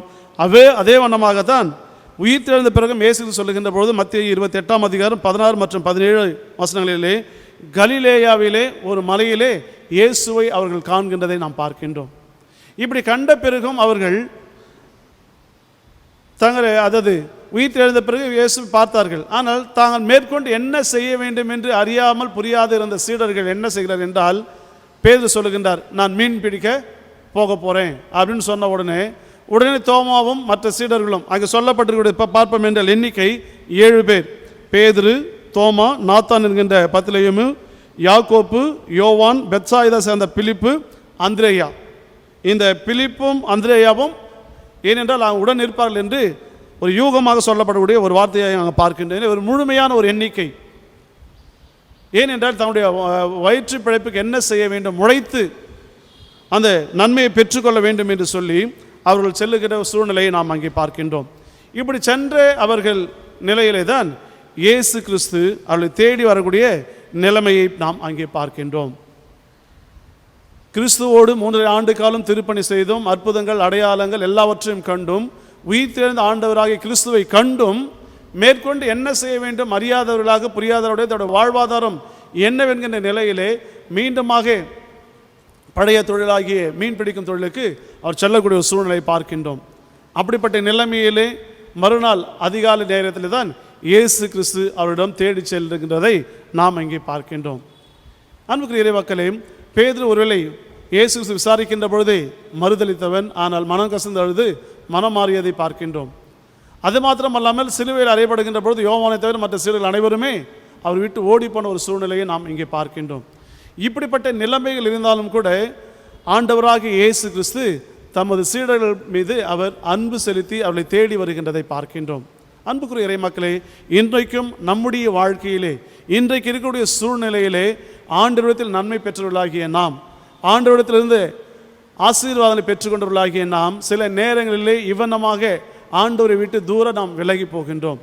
ஆனால் ஆண்டவர் நம்மை தெரிந்து கொண்டிருக்கின்றார். நீங்கள் என்னை தெரிந்து கொள்ளவில்லை, நீங்கள் யோவான் 15:14 சொல்லுகின்றவனமாக நீங்கள் என்னை தெரிந்து கொள்ளவில்லை, நான் தான் உங்களை தெரிந்து கொண்டேன் என்று சொல்லுகின்றார்.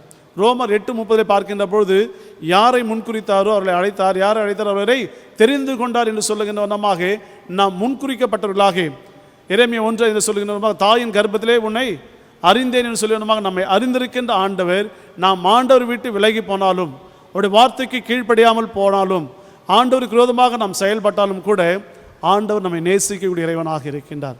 எனவே உயிர் தெழுந்த ஆண்டவராகிய இயேசு கிறிஸ்துவும் அவர்களை தேடி சென்று கரிசனையோடு அங்கே பார்க்கின்ற நிலைமை பார்க்கின்றோம். வேறக்குரிய 200 முழ தூரத்திற்கு தள்ளி அவர்கள் கடலிலே அந்த கலிலேய கடலில் இருக்கின்றார்கள். கரையிலே இயேசு கிறிஸ்து நிற்கின்றார். அந்த கரிசனை என்று சொல்லுகின்ற பொழுது என்ன கேட்கிறேன் என்றால், பிள்ளைகளே என்று அழைக்கின்றார். தான் துன்பப்பட்ட பொழுது விட்டு ஓடி போனவர்கள், உயிர்த்தெழுந்த பிறகு கண்டும் மேற்கொண்டு என்ன செய்ய வேண்டும் என்று அக்கறையோடு கேட்காதவர்கள், அப்படிப்பட்ட நிலைமையிலையும் இயேசுனுடைய அந்த அன்பின் வார்த்தையை பார்ப்போம் என்றால், பிள்ளைகளே என்று சீடர்களை அழைக்கின்றதை பார்க்கின்றோம். ஏனெனில் நாம் அனைவருமே கடவுளுடைய பிள்ளைகள் தான். அவருடைய கரத்தினால் உருவாக்கப்பட்டவர்கள். அவர் கொடுத்த சுவாசத்தின் வழியாகத்தான் நாம் இன்றைக்கு உயிரோடு கூட வாழ்ந்து கொண்டிருக்கின்றோம். எனவே அப்படிப்பட்ட சூழ்நிலையிலே நாம் காண்கையிலேயும் ஆண்டவர் நம்மை தேடி வரக்கூடிய அன்பு நிறைந்த ஆண்டவராக, கரிசனை உள்ள ஒரு இறைவனாக, இறைமகன் கிறிஸ்து அங்கே வருகின்றதை நாம் பார்க்கின்றோம். பிள்ளைகளை என்று அழைத்து இரண்டாவதாக என்ன கேட்கிறார் என்றால், உங்களிடத்தில் ஏதாவது மீன் இருக்கிறதா என்று கேட்கின்றார். ஏதாவது ஒரு மீன், அதாவது கடலுக்கு போனால் மீன் தான் பிடிக்க போகிறாங்க.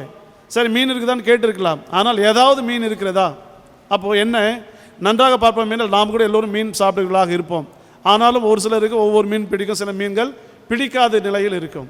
எனவே ஆண்டவராகிய இயேசு கிறிஸ்துவும் அவ்வண்ணமாக ஒவ்வொருடைய விருப்பத்தையும் அறிந்து கொண்டிருக்கக்கூடிய இறைவனாக அவளை பார்த்து கேட்கக்கூடிய இந்த வார்த்தையை நாம் இங்கே காண்கின்றோம். எனவே யாருக்கும் ஃபோர்ஸ் பண்ணி ரொம்ப தள்ளி நீ இதுதான் சாப்பிட வேண்டும் என்கின்ற நிலையில் அல்லாமல், அவர்களுடைய விருப்பத்திற்கு ஏற்றவண்ணமாக சுதந்திரமாக அங்கே கேட்கக்கூடிய ஒரு நிலையை பார்க்கின்றோம். ஏதாவது ஒரு மீன் இருக்கிறதுன்னு சொல்லி. ஆனால் அவர்கள் என்ன சொல்லுகிறார்கள்? இரவு முழுவதும் நாங்கள் போராடியும் ஒரு மீனும் கிடைக்கவில்லை. அப்போது அவருடைய தேவைகள் என்னதென்பதை அறிந்திருக்கக்கூடிய அந்த நேரத்தை ஆண்டவர் கணக்கிட்டு கரிசனையோடு பிள்ளைகளே, ஏனென்றால் சோர்ந்து போன ஒரு நிலைமை, கஷ்டப்பட்ட ஒரு நிலைமை, தூக்கமில்லாத ஒரு நிலைமை, கவலையோடு மீன் கிடைக்கவில்லை என்கிற நிலைமையிலே அந்த அன்பின் வார்த்தை பிள்ளைகளே என்று அவர்களை அழைக்கின்றார். இரண்டாவதாக, ஏதாவது இருக்குதா அவங்ககிட்ட, கொஞ்சமாவது அல்ல சின்ன மீனாவது இருக்குதா என்று சொல்லி, என்னதான் இருக்கிறது. ஏனென்றால் அவர்கள் 5 அப்பம் 2 மீனை போஷித்த கடவுள் அவர். அல்லது பழைய ஏற்பாட்டில் எலியாவினுடைய வாழ்க்கை அந்த காலகட்டத்தில் பார்ப்போம், கொஞ்சமாகவும் எண்ணெயும் கூட அந்த பஞ்சம் தீர மட்டும் உணவளித்த ஆண்டவர்.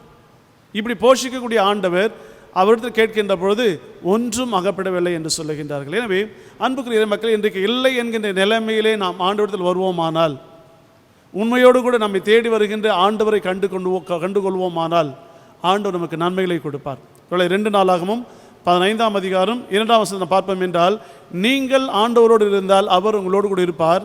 அவரை நீங்கள் தேடுவீர்கள் என்றால் கண்டடைவீர்கள். நீங்கள் அவரை விட்டு விடுவீர்கள் என்றால் அவர் உங்களை விட்டு விடுவார் என்று நாம் அங்கே பார்க்கின்றோம். ஆனால் இங்கே என்ன பார்க்கிறோம் என்றால், நம்மை தேடி வந்து கரிசனையோடு விசாரிக்கின்ற ஆண்டவரை பார்க்கின்றோம். இரண்டாவதாக நாம் அங்கே பார்ப்பது என்னவென்றால், விசாரித்த அன்பின் ஆண்டவர் அவருடைய தேவைகளை சந்திக்கக்கூடிய இறைவனாக இருக்கின்றதை நாம் பார்க்கின்றோம். அவர்களை பிள்ளைகளை என்று அழைக்கின்றார். ஏதாவது மீன் இருக்குதா என்று கேட்கின்றார். ஒன்றும் இல்லை என்று சொல்லுகின்ற பொழுது தேவைகளை சந்திக்கும்படியாக என்ன செய்கிறார் என்று பார்க்கையிலே அவர் என்ன சொல்கிறார் என்றால், உங்கள் வலது புறத்திலே வலையை போடுங்கள் என்று சொல்லுகின்றார். ஒருவேளை இரவு முழுவதுமாக அவர்கள் வலையை போட்டார்கள். ஏனென்றால் இரவிலே மீன் பிடிப்பார் என்றால் காலையிலே அது விற்றுவிடலாம். அதற்காகத்தான் எப்பொழுதுமே மீனவர்கள் மாலையிலே சென்று இரவு நேரத்தில் மீன்களை பிடித்து காலையிலே அவர்கள் கரைக்கு வரக்கூடிய சூழ்நிலையை நாம் பார்க்கின்றோம். இங்கே நாம் காண்பது என்னவென்றால், இரவு முழுவதுமாக அவர் ஏற்கனவே மீனவர்கள் தான் இருந்தும் அவர்களால் பெற்றுக்கொள்ள முடியவில்லை. ஆனால் ஆண்டவருடைய வார்த்தையை நாம் பார்ப்போம் என்றால், யோபுவின் புத்தகம் 26ஆம் அதிகாரம் 5ஆம் வசனத்தின் பிற்பகுதியை பார்ப்போம் என்றால், நீர்த்திரள்களும் அவற்றில் வாழ்வனவும் அஞ்சுகின்றன. யாருக்கு? கடவுளுக்கு எல்லாமே கீழ்ப்படிந்துகின்றவை தான். இந்த உலகமே ஆண்டவருக்கு கீழானவைகள் தான். ஆண்டு சொல்கிற வானம் எனக்கு சிங்காசனம், பூமி எனக்கு பாதபடி என்று சொல்லுகின்ற வண்ணமாக எல்லாமே அவருக்கு கீழாக இருக்கக்கூடிய ஒரு சூழ்நிலையை பார்க்கின்றோம். எனவே இவர்கள் போராடி கஷ்டப்பட்டு வேதனையோடு கஷ்டத்தோடு இருக்கக்கூடிய சூழ்நிலையிலே ஆண்டவர் சொல்கின்றார், உங்களுடைய வலது புறத்திலே வலையை வீசுங்கள் என்று சொல்லுகின்றார். முதலாவதாக ஆண்டவர் அங்கே கொடுக்கக்கூடிய வார்த்தை, அந்த கட்டளையை அவர்கள் ஏற்றுக்கொள்ளுகின்றதை பார்க்கின்றோம். இரண்டாவதாக பார்ப்போம் என்றால், அவர்கள் கீழ்ப்படுகின்றதை பார்க்கின்றோம். ஒருவேளை நீங்கள் ஏற்கனவே நம்ம பார்ப்போம் என்றால், அவர்கள் லூக்கா 5ஆம் அதிகாரம் நினைக்கிறாங்க, அங்கே இருந்தான்னு சொல்கிறார் என்றால், அதே வண்ணமாக முதலாக சீடர்களை அழைக்கக்கூடிய ஒரு சூழ்நிலையிலே அங்கே ஆண்டவர் சொல்லக்கூடிய வார்த்தையை நாம் பார்ப்போம் என்றால், அவங்களுக்கு அந்த ராத்திரி மீன் கிடைக்கவில்லை. ஆனால் ஆண்டவர் சொல்கிறார், ஆழத்தில் போயிட்டு வலையை போடுங்கள் என்று சொல்லுகின்ற பொழுது, ஐயா உமது வார்த்தையின் வழியாக நாங்கள் செய்கிறோம் என்று சொல்லி அவர்கள் வலை கிழித்தக்கூடிய அளவிலே அவர்கள் மீன்கள் பிடித்தால் என்று நாம் அங்கே பார்க்கின்றோம். எனவே கீழ்ப்படிதல் தேவை. ஆண்டவர் கொடுத்த வார்த்தைக்கு கேட்க வேண்டும், அதற்கு கீழ்ப்படிய வேண்டும். எனவே ஆண்டவருடைய ஆலோசனையை அவர்கள் ஏற்கின்றார்கள். ஏற்றுக்கொண்டது மட்டும் அல்லாமல் தங்களின் சொந்த முயற்சிகளால் இரவு முழுவதும் பாடுபட்டவர்களால் ஒன்றும் கிடைக்காத ஒரு சூழ்நிலையிலே, ஆனால் ஆண்டவர் கொடுத்த வார்த்தையை ஏற்றுக்கொண்டவர்களாய், பொறுப்புள்ளவர்களாக, தாழ்மையுள்ளவர்களாக, பொறுமையுள்ளவர்களாக என்ன செய்கிறார்கள் என்று பார்ப்போம் என்றால், சோர்வோடு வந்த நிலைமையில் பல தடைகளின் மத்தியிலே ஆண்டவருடைய துக்கத்தை சந்தோஷமாக மாற்றுகின்றதை பார்க்கின்றோம். யோவான் 16ஆம் அதிகாரம் 20ஆம் வசனத்தில் நாம் எடுத்து பார்ப்போம் என்றால், மெய்யாகவே மெய்யாகவே நீங்கள் அழுது புலம்புவீர்கள், உலகமோ சந்தோஷப்படும், நீங்கள் துக்கப்படுவீர்கள், ஆனால் உங்கள் துக்கம் சந்தோஷமாய் மாறும் என்று சொன்ன ஆண்டவர் இப்படி சோர்வின் மத்தியிலே, கவலையின் மத்தியிலே, பலவீனத்தின் மத்தியிலே, பசியோடு தூக்கமின்மையோடு வந்த அவர்களுக்கு ஆண்டவர் ஒரு நிறைவை அருளக்கூடிய ஆண்டவராக, மகிழ்ச்சியை கொடுக்கக்கூடிய ஆண்டவராக, அவர் என்ன தேவைகளை சந்திக்கக்கூடிய ஆண்டவராக, அவர்கள் அவனமாக ஆண்டுடைய வார்த்தைக்கு அவர்கள் கீழ்ப்படிந்து ஆவியானவருடைய வழிநடத்துதலுக்கு தங்களை முற்றிலுமாக அர்ப்பணித்து அவர்கள் செயல்பட்டதை நாம் அங்கே பார்க்கின்றோம். எனவே ஆண்டவருடைய வார்த்தைக்கு நாம் அந்த கட்டளை ஏற்றுக்கொள்ள வேண்டும். நீங்கள் இன்னும் கூட யோவான் 2ஆம் அதிகாரத்தில் பார்ப்போம் என்றால், அன்னை மரியா சொல்வார்கள், அவர் உங்களுக்கு என்ன சொல்லுகிறாரோ அதன்படி செய்யுங்கள் என்று சொல்லுவார். முதல் அந்த விருந்து இயேசு கிறிஸ்து அந்த கல்யாண விருந்திலே கூட குறை ஏற்பட்ட போது அவங்க செய்யக்கூடிய வார்த்தை, அவர் உங்களுக்கு என்ன சொல்லுகிறாரோ அதன்படி செய்யுங்கள் என்று சொல்லுகிறார். எனவே அன்புக்குரிய மக்களே, இன்றைக்கு ஆண்டோடைய பிள்ளைகளாக இருக்கக்கூடியவர்களாகிய நாமும் எந்த நிலைமையிலும் எந்த சூழ்நிலையிலையும் நாம் உலக பிரகாரமாக பார்க்காமல் ஆண்டருடைய வார்த்தைக்கு கீழ்ப்படிந்து நாம் செயல்படுவோம் என்றால் அங்கே குறைகள் நிறைவாக்கப்படுகிறதை பார்க்கின்றோம், இழந்த மகிழ்ச்சியை பெற்றுக்கொள்கிறதை பார்க்கின்றோம், ஒரு திருப்தியான ஒரு வாழ்வை அங்கே பெற்றுக்கொள்கிறதை பார்க்கின்றோம். எனவே சீடர்களுடைய வாழ்க்கையிலேயும் அவர்கள் சோரின் மத்தியிலே பல தடைகள், கஷ்டங்கள் ஒன்றுமில்லாத ஒரு நிலையிலே அவர்கள் பெற்றுக்கொள்ளுடைய நிலையை நாம் பார்ப்போம் என்றால் அங்கே 3 காரியங்களை பார்க்க முடியும். முதலாவதாக மிரக்கல் நடைபெறுகிறது, ஒரு அற்புதத்தை அவர்கள் பார்க்கின்றார்கள். ஏனென்றால் இரவு முழுவதுமாக அவர்கள் செயல்பட்டார்கள். ஆனால் ஆண்டவர் என்ன சொல்கிறார் என்றால், உயிர்த்தெழுந்த ஆண்டவர் அவருடைய வல்லமையை பார்க்கின்ற பொழுது உங்கள் வலது புறத்திலே வலையை போடுங்கள் என்று சொல்லுகின்றார். அவனமாக அவர்கள் வலைகளை போட்ட பொழுது அவர்கள் அதிகமான மீன்களை அவர்கள் பெற்றுக்கொண்ட அந்த நிலையை பார்க்கின்றோம். ஏறக்குறைய 153 மீன்கள் அங்கே பார்க்கின்றோம். ஒருவேளை அது 153 நாட்டு மக்கள் என்றும் சிலர் சொல்லுவார்கள், அதற்கு ஒரு ஒப்புமையோடு, அல்லது 153 வகையான மீன்கள் என்றும் சொல்லப்படுகின்றது. இந்த 153 மீன்களும் அந்த ஒரு வலையிலே அங்கே இருப்பதை நாம் இங்கே பார்க்கின்றோம். இரண்டாவதாக நாம் அங்கே காண்பது என்னவென்றால், ஆண்டவருடைய இரக்கத்தை பார்க்கின்றோம். மெர்சி என்னவென்று, அவள் இரவு முழுதுமாக பாடுபட்டும் ஒன்றும் கிடைக்கவில்லை என்று சோர்ந்து போன நிலைமையிலே, கவலையோடு பலவீனத்தோடு வந்த நிலைமையிலே ஆண்டவர் மீது இரக்கம் பாராட்டி அவள் பெற்றுக்கொள்ள வேண்டும் என்பதற்காகவே அங்கே ஆண்டவர் சொல்லுகிறார். எனவே தேவையின் நேரத்தை அவர்களின் தேவையை ஆண்டவர் சந்திக்கின்றதை பார்க்கின்றோம். அவருடைய தோல்விகளை ஆண்டவர் வெற்றியாக மாற்றியதை நாம் இங்கே பார்க்கின்றோம். கடவுளுடைய வல்லமை அங்கே செயல்படுகின்றதை நாம் இந்த இடத்துல நாம் காண முடியும். எனவே ஆண்டவர் அவள் மீது இரக்கம் பாராட்டியதை அங்கே பார்க்கின்றோம். மூன்றாவதாக அவருடைய எதிர்கால வாழ்வின் அடையாளமாக இங்கே பார்க்கப்படுகின்றது. என்னவென்றால், உயிர்த்தெழுந்த ஆண்டவரை கண்டார்கள். உயிர்த்தெழுந்த பிறகு சீடர்கள் என்ன செய்ய வேண்டும் என்ற காரியத்தை தான் ஆண்டவர் அந்த ரகசியத்தை ஒரு அடையாளமாக இந்த மீன்பிடித்தலின் வழியாக அவர்களுக்கு காண்பிப்பதை பார்க்கின்றோம். ஏனெனில் சீடர்களை அழைக்கின்ற பொழுது, இனி முதல் நீங்கள் என்ன பண்ண போறீங்க, மனிதர்களை பிடிக்கல ஆக்கப் போகிறேன் என்று சொல்லி அவர்களை மாற்றுகின்ற ஆண்டவரை பார்க்கின்றோம். இங்கேயும் அதே வண்ணமாக அந்த ரகசியத்தின் அடையாளத்தை காட்டுகின்ற கிறிஸ்துவின் வார்த்தையை பார்ப்போம் என்றால், இந்த நற்செய்தி என்கின்ற வலையிலே இந்த 153 மீன்கள் என்கிற ஆத்துமாக்களை பிடிக்க வேண்டும் என்கின்ற அடையாளமாக இங்கே ஆண்டவர் வெளிப்படுத்துகின்றதை நாம் பார்க்கின்றோம். இதை தான் ஒரு அப்போஸ்தலர் 2ஆம் அதிகாரத்தில் நாம் பார்க்கையிலே பேதுரு அவங்க பேசி கொண்டிருந்த போது ஒரே நாளிலே 3000 பேர் ரட்சிக்கப்பட்டதை நாம் பார்க்கின்றோம். எனவே அன்பின் இறை மக்களே, இயேசு கிறிஸ்து அந்த தேவையை சந்திக்கின்ற பொழுது முதலாவதாக அங்கே அற்புதம் நடைபெறுகிறதை பார்க்கின்றோம். ஆண்டவர் அங்கே இரக்கத்தை காட்டுகிறதை பார்க்கின்றோம். மூன்றாவதாக ஒரு மறைபொருளை ஒரு அடையாளமாக நம்முடைய எதிர்காலத்தை திட்டமாக அதை செயல்படுகின்றதை பார்க்கின்றோம். இன்றைக்கு உங்களுடைய வாழ்க்கையிலே கூட இந்த அற்புதம் நடைபெற வேண்டும். உங்களுடைய வாழ்க்கையில் ஆண்டவர் இரக்கம் பாராட்ட வேண்டும். உங்களுடைய வாழ்க்கையின் எதிர்காலத்தில் ஒரு மறைபொருளை ஆண்டவர் வைத்திருக்கிறார் என்கின்ற விசுவாசத்தோடு ஆண்டவருக்குள்ளாக நீங்கள் நிலை நிற்க அழைக்கப்படுகின்றீர்கள். இப்படி மீன்களை பிடித்த உடனே கரையிலே நின்று கொண்டிருப்பவர் யார் என்பதை அறிந்த அன்பான சீடன் யோவான் சொல்லுகின்றான், அவர் கடவுள், அவர் கர்த்தர் என்று சொல்லுகின்றார். அந்த ஒரு புதிய ஒரு பார்வையை அவர் பெற்றுக்கொள்கின்றதை அங்கே நாம் பார்க்கின்றோம்.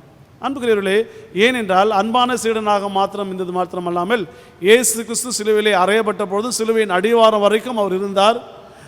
ஆண்டவருடைய தாயாரை ஏற்றுக்கொண்டதை நாம் அங்கே பார்க்கின்றோம். அது மாத்திரமல்லாமல் அந்த 6 மணி முதல் 9 மணி வரையிலும் என்ன ஏற்பட்டதுங்க, இருள் சூழ்ந்த நிலைமையில் அந்த 7 அடலை பார்த்து இவர் தேவனுடைய குமாரன் என்று அவங்க சொல்லப்பட்ட அந்த வார்த்தையை ஏற்றுக்கொண்ட நிமித்தமாக இந்த செயல்பாடின் வழியாக அவர் கிறிஸ்து தான் என்று சொல்லி, கடவுள் என்று சொல்லி உடனிருந்த 6 சீடர்களுக்கு சொல்லுகின்ற பொழுது பேதுரு என்ன பண்ணுகிறார் என்றால் உடனடியாக கடலில் குதிக்கின்றதை பார்க்கின்றோம். ஒருவேளை அவர் ஆடை இல்லாதவர் என்று சொல்லப்படுகிறது. ஆனால் மீனவர்கள் ஆடை அணிந்து கொண்டிருப்பார்கள். அறகுறையான ஒரு ஆடையாகவோ அல்லது மீன் பிடிப்பதற்கான ஒரு ஆடையாக தோல் ஆடைகளையும் அல்லது எண்ணெயெல்லாம் கரப்பட்ட ஒரு ஆடையாக இருந்திருக்கும். எனவே இயேசு கிறிஸ்துவை காண்பதற்கு ஏற்ற ஆடைகளை, ஒருவேளை இயேசு கிறிஸ்து ஓமை சொல்ல விருந்து, கல்யாண விருந்துக்கு அழைக்கப்படுகின்றார்கள். ஆனால் அழைக்கப்பட்டால் சாக்கு போக்கு சொல்லுவாங்க. அப்போது தன்னுடைய வேலை ஆட்களை பார்த்து நீங்கள் சந்திகளிலும் தெருக்களிலும் எங்கெல்லாம் இருக்கிற மக்கள் அழைத்து வந்து என் வீட்டை நிரப்புங்கன்னு சொல்வார். அப்போ வந்து பார்த்த பொழுது ஒரு மனிதனுக்கு என்ன இருக்காது, அந்த கல்யாண விருந்துக்கு ஏற்ற ஆடை இல்லை என்பதை அறிந்து இவனை இருட்டிலே தள்ளி போடுங்கள் என்று சொல்லுகின்றார். எனவே அப்படிப்பட்ட நிலைமையில் ஒரு கர்த்தர் என்று சொல்லுகின்ற பொழுது மறுதளித்த அந்த பேதுரு இங்கே மீண்டுமாக மீன் பிடிக்க சென்ற சூழ்நிலையிலே தான் தவறான பாதையில் சென்றோம் என்பதை அவர் அறிந்தவராக இப்படிப்பட்ட அந்த மேலாடைகளை, இந்த பாவமான ஆடைகளை, கடவுளுக்கு விரோதமான இந்த ஆடையை அகற்ற வேண்டும் என்று சொல்லிதான் கடலில் குதிக்கின்ற ஒரு சூழ்நிலையை பார்க்கின்றோம். இரண்டாவதாக அங்கே காண்பது என்னவென்றால் அவருடைய தைரியத்தை, கரேஜ், அவருடைய தைரியத்தை நம்மால் அங்கே பார்க்க முடிகிறது. என்னவென்றால் மத்தேயு 14 அதிகாரம் 28, 29 பார்ப்போம் என்றால் இயேசு கிறிஸ்து கடலின் மீது நடந்து வருகின்ற பொழுது ஆண்டவர் நீரேனால் நானும் நடந்து வர வேண்டும் என்று சொல்லுகின்றார். அப்படி நடந்து வருகின்ற நேரத்தில் பெரிய காற்று வரக்கூடிய நிலையிலே ஆண்டவர் நான் அமிழ்ந்து போகிறேன், என்னை காப்பாற்றும் என்று அபயக்குரலிட்ட அந்த பேதுரு இப்பொழுது ஆண்டவருக்காக கடலில் குதித்து அங்கிருந்து அவன் நீந்தி வருகின்றதை பார்க்கின்றோம். அது மாத்திரமல்ல, இன்னொன்று பார்ப்போம் என்றால் அந்த வலைகளை இழுக்கக்கூட முடியாத ஒரு சூழ்நிலையிலே ஆண்டவர் என்ன சொல்கிறார் என்றால் இப்பொழுது பிடித்த மீன்களை சிலவற்றை கொண்டு வரன்னு சொல்லுகின்ற பொழுது அந்த வலையை ஒரு தனி மனிதனாக பேதுரு அங்கே இழுத்து வரக்கூடிய சூழ்நிலையை பார்க்கின்றோம். அன்புக்குரிய மக்களே, இன்றைக்கு சில நேரங்களில் எனக்கு யாரும் இல்லை என்று சொல்லுகின்றோம். ஆனால் கடவுள் எப்பொழுது நம்மோடு கூட தான் இருக்கின்றார். யாக்கோபு 3:14 சொல்லுகின்றவருமாக இருக்கின்றவராக இருக்கின்ற சொன்ன ஆண்டவர், இம்மானுவேலராக இருக்கக்கூடிய ஆண்டவர் மத்தேயு 28:20 சொல்லுகின்றவருமாக இது உலகத்தின் முடிவு வரைதான் சதா நாட்களிலேயும் நான் உங்களோடு கூட இருக்கின்ற சொன்ன கர்த்தர், அந்த கிறிஸ்து என்னோடு கூட இருப்பது நிமித்தமாக இந்த காரியத்தை சாதிக்க முடியும் என்று சொல்லி பேதுரு அந்த வலையை இழுத்து வரக்கூடிய சூழ்நிலையை நாம் அங்கே பார்க்கின்றோம். இப்படி வந்த நிலைமையிலே இங்கே நாம் காண்கின்ற 3வது செய்தி, ஆண்டவர் அவர்களுக்கு ஒரு விருந்தை அங்கே ஏற்படுத்தியிருப்பதை நாம் பார்க்கின்றோம். அங்கே காண்பது என்னவென்றால் கரை வந்த உடனே அவர்களை பார்ப்போம் என்றால் ஈர துணிகளோடும் குளிரோடும் பசியோடும் களைப்போடும் அவர்கள் வந்த ஒரு நிலைமை. ஏனென்றால் அதுக்கு நீங்கள் மலைப்பகுதியெல்லாம் இரவு நேரத்தில் நல்ல குளிர் இருக்கும். அப்போது சீடர்களும் அந்த குளிரிலே ஆடைகளெல்லாம் நனைந்து போன ஒரு நிலையிலே இரவு முழுதுமாக தூங்காத ஒரு சோர்வு, களைப்பு, அடுத்ததாக பசி, இப்படிப்பட்ட நிலைமையிலே அவர்கள் கரைக்கு வந்தவுடனே அந்த குளிரிலிருந்து அவர்கள் தங்களை பாதுகாத்து கொள்ளக்கூடிய ஆண்டவர் அங்கே நெருப்பு அங்கே எரி வைத்திருந்ததை நாம் பார்க்கின்றோம். அது மாத்திரமல்லாமல் அந்த குளிரில் தங்களை பாதுகாப்பது மாத்திரமல்லாமல் தேவையான உணவு, மீனும் அப்பமும் அங்கே அவர்கள் பார்க்கின்றார்கள். ஆண்டவருடைய அன்பை கொஞ்சம் யோசித்து பாருங்களேன். நாம் எதிர்பார்ப்பதற்கு மேலாக ஆண்டவர் நம்முடைய தேவைகளை சந்திக்கக்கூடிய இறைவனாகத்தான் இருக்கின்றார். இவ்வகையில் நம்முடைய பெற்றோர்களாகிய நாம் அனைவரும் கூட நம்முடைய பிள்ளைகள் என்ன எதிர்பார்க்கின்றார்களோ அதை விட மேன்மையானதாக என் பிள்ளைகள் இருக்க வேண்டும் என்று சொல்லி உணவையோ ஆடையோ மற்ற காரியங்களிலேயும் நாம் நம்முடைய பிள்ளைகளுக்கு செயல்படுகின்ற பொழுது இங்கே கிறிஸ்துனுடைய உயிர் தெழுந்த கிறிஸ்துனுடைய அன்பை நாம் பார்ப்போம் என்றால், போஷிக்கக்கூடிய அன்பை நாம் பார்ப்போமானால் அவர்கள் எதிர்பார்க்காத நிலைமையில் கடற்கரையில் என்ன கிடைக்கும்? ஒருவேளை நம்முடைய மெரினா பீச்சுக்கு போனோம்னா கடைகள்லாம் இருக்குது. ஆனால் அந்த காலத்தில் எந்த கடைங்க இருந்திருக்கும்? ஒன்றுமே இல்லைங்க. ஆனால் கிறிஸ்துனுடைய அன்பை நாம் பார்ப்போம் என்றால் தேடி வந்த அன்பின் ஆண்டவர், கரிசனையோடு விசாரித்த ஆண்டவர், தேவைகளை சந்தித்த ஆண்டவர். 3வதான தேவைக்கு என்னவென்றால் சரீரத்துக்கு தேவையான அந்த குளிரிலிருந்து அவளை பாதுகாக்க வேண்டும். அங்கே நெருப்பு எரிவூட்டப்பட்டு இருந்தது. பசியோடவர்களுக்கு உணவாக மீனும் அப்பமும் அங்கே இருந்ததை அங்கே பார்க்கின்றோம். அப்படிப்பட்ட நிலைமையில் நாம் காண்பது என்னவென்றால் சீடர்கள் ஒருவரும் இதை கண்டு எதை குறித்து அவங்க என்ன பண்ண கேள்வி கேட்கல. இந்த மீன் எங்கிருந்து வந்தது, எப்படி வந்தது, அல்லது மற்ற போட்டிலிருந்து மீன் வாங்கியிருப்பார்களா என்றெல்லாம் யோசித்திருக்கலாம். ஆனால் எதுவும் அங்கே இல்லாத ஒரு நிலையை பார்க்கணும். காரணம் என்னவென்றால் கேரித் ஆற்ற கரையிலே எலியா ஒளிந்து கொண்டிருக்கின்ற போது காகத்தின் வழியாக போஷித்த கடவுள். 2வதாக 5 அப்பம் 2 மீன்களையும் 5000 பேருக்கு மேலாக போஷித்த கடவுளை நாம் அங்கே பார்க்கின்றோம். அடுத்ததாக பிசாசு சொல்லுவான், ஏனென்றால் உபாகமத்தில் காண்கின்றவனமாக இந்த கல்லுகளை அப்பங்களாக்கி சாப்பிடும் என்று சொல்லி ஆண்டு சொல்ற மனுஷன் அப்பத்தினால மாத்திரமல்ல ஆண்டுடைய வார்த்தையினாலும் பிழைப்பான் என்று சொல்லி அங்கு சொல்லக்கூடிய ஒரு வார்த்தையை பார்க்கின்றோம். ஒருவேளை தூதர்களை கொண்டு எடுத்து வந்திருக்கலாம் என்று கூட அவர்கள் யோசித்திருக்கலாம். ஆனால் ஆண்டுடைய அன்பை நாம் பார்ப்போம் என்றால் அதுபோல் எதுவுமே நடக்கவில்லை. இயேசு எங்கே இருக்கின்றாரோ அங்கே நிறைவு இருக்கின்றது. எனவே அன்புக்குரிய மக்கள், இதுதான் தாவீதுடைய வாழ்க்கையிலே 23ஆம் சங்கீதம். ஒருவேளை வருகின்ற 1ஆம் தேதி கூட அதான் நாம் சிந்திக்க இருக்கக்கூடிய ஒரு சங்கீதம். அதன் முதல் வசனம் நம்ம எல்லோருக்கும் தெரிந்திருக்கணுமாக, கர்த்தர் என் மெய்ப்பராய் இருக்கிறார், எனக்கு ஒன்றும் குறையில்லை. எனவே தேடி வந்த ஆண்டவர் கரிசனையோடு விசாரித்தார், அவருடைய தேவைகளை சந்தித்தார். இப்பொழுதும் அவர்களுக்கு பார்ப்போம் என்றால் நீங்கள் அங்கே அவளுக்கு தேவையான குளிரிலிருந்து பாதுகாப்பையும் பசிக்கு ஆகாரத்தையும் கொடுக்கக்கூடிய இறைவனை நாம் அங்கே பார்க்கின்றோம். எனவே கிறிஸ்துனுடைய அன்பை அங்கே வெளிப்படுகிறதை பார்க்கிறோம். தம்முடைய சீடர்கள் மத்தியிலே தம்முடைய அன்பை வெளிப்படுத்துகின்றார். அந்த அன்பு தான் அங்கே தான் அவங்களுக்கு தேவை என்னவோ இவர் எல்லாவற்றையும் மறைந்து சந்திக்கக்கூடிய இறைவனாக இருக்கிறார். அதனால தான் ஆண்டு சொல்லுகின்ற பொழுது மத்திய ஆரம்பத்திலே நீங்கள் வேண்டுதலை ஏறெடுப்பதற்கு முன்பதாக தேவை என்னது என்பதை அறிந்திருக்கிறேன் சொன்ன கர்த்தர் இங்கே அறிந்தவராக அங்கே செயல்படுகின்ற அந்த அன்பை அங்கே வெளிப்படுத்துகின்றதை பார்க்கின்றோம். அடுத்ததாக என்ன சொல்கின்றார், நீங்கள் பிடித்த மீன்கள் சிலவற்றை கொண்டு வாருங்கள் என்றார். ஏன் கேட்கணும் ஆண்டவர்? ஏனென்றால் சங்கீதம் 128ஆம் அதிகாரம் 2ஆம் வசனத்தை பார்ப்போம் என்றால், உன் கைகளின் பிரயாசத்தை சாப்பிடுவாய், உனக்கு பாக்கியமும் நன்மையும் உண்டாயிருக்கும் என்று சொன்ன அந்த வார்த்தைக்கு எனக்கு அவருடைய உழைப்பின் பலனை அவர் மகிழ்ச்சியோடு பெற்றுக்கொள்ள வேண்டும். ஒன்றுமே இல்லாத நிலைமையிலே கடைசி நேரத்தில் ஆண்டுடைய வார்த்தையின் மூலமாக பெற்றுக்கொண்டார்கள். பெற்றுக்கொண்டதை அவர்கள் அருந்த வேண்டும் என்று சொல்லி அந்த ஃப்ரெஷ்ஷாக இருக்கக்கூடிய அந்த மீன் நிலை அவர்களுக்கு மீண்டுமாக கொண்டு வர சொல்லுகின்றார். அதே தான் நீதிமொழிகள் 12ஆம் அதிகாரம் 27ஆம் வசனம் பார்ப்போம் என்றால், சோம்பேறிகள் தாம் வேட்டை ஆடியதையும் சமைத்து உண்டார், விடாமுயற்சி உடையவரே அப்பொருளையும் ஈட்டுவார் என்று இங்கே நாங்கள் பார்க்கின்றோம். அதை சோம்பேறிகள் பிடிச்சா கூட சின்னத்தை சாப்பிட மாட்டாங்க, அப்படியே அதை விற்றுட்டு அப்படியே பணம் ஆக்கலான்னு தான் பார்ப்பாங்க. இவங்க வயிற்று காய போட்டுருவாங்க. ஆனால் ஆண்டவருடைய அன்பை பார்ப்போம் என்றால் தாங்கள் எதை கொண்டு வந்தார்களோ அவற்றை தாங்கள் உண்ண வேண்டும், பெற்றுக்கொள்ள வேண்டும் என்று சொல்லி அங்கே செயல்படக்கூடிய கிறிஸ்துவை நாம் இங்கே பார்க்கின்றோம். அடுத்ததாக பார்ப்போம் என்றால் 11ஆம் வசனத்தில் 11 மற்றும் 6ஆம் வசனத்திலே வலையை இழுக்க முடியவில்லை. அவர்களால் வலையை இழுக்க முடியாத ஒரு சூழ்நிலை பார்க்கையிலே பேதுரு ஒரு தனி மனிதராகத்தான் அந்த வலையை இழுத்து வருகின்றதை நாம் இங்கே பார்க்கின்றோம். அன்புக்குரிய மக்களே, கடவுள் அப்படிப்பட்ட பலத்தை கொடுக்கக்கூடியவனாக இருக்கின்றார். இதுதான் 2 கொரிந்தியர் 12ஆம் அதிகாரம் 9ஆம் வசனத்திலே, என் கிருபை உனக்கு போதும், பலவீனத்தில் என் பலன் பூரணமாய் விளங்கும் என்று சொன்ன அன்பின் ஆண்டவர் இங்கே பேதின் வழியாக அதை வெளிப்படுத்தக்கூடிய ஒரு சூழ்நிலையை இங்கே பார்க்கின்றோம். அன்புக்குரியவர்களே, அது மாத்திரமல்லாமல் இந்த சரீரம் கடவுளுக்கு சொந்தமானது. நீங்கள் 1 கொரிந்தியர் 3ஆம் அதிகாரம் இங்கே பார்ப்போம் என்றால் ஆண்டவருடைய நாமம் மகிமைப்படுகின்றது. அதாவது நடுகிறனாலும் அல்ல, நீர் பாய்ச்சுகிறனாலும் அல்ல, விளைய செய்கிற தேவனுக்கே பெருமை என்று சொல்லி நாம் அங்கே பார்க்க, கடவுளுடைய உதவியின்றி நாம் ஒன்றையும் எதையும் நம்மால் செய்ய முடியாது. எனவே கடவுளுடைய ஒத்தாசையோடு அங்கே பேதுரு ஒரு தனி மனிதனாக அந்த வலையை இழுத்து வந்து அது சில மீன்களை கொடுக்கக்கூடிய நிலையை பார்க்கின்றோம். இப்பொழுது ஆண்டவர் எவ்வண்ணமாக போஷிக்கின்றார், ஒரு நண்பரை போல அவர்களை போஷிக்கின்றதை நாம் பார்க்கின்றோம்.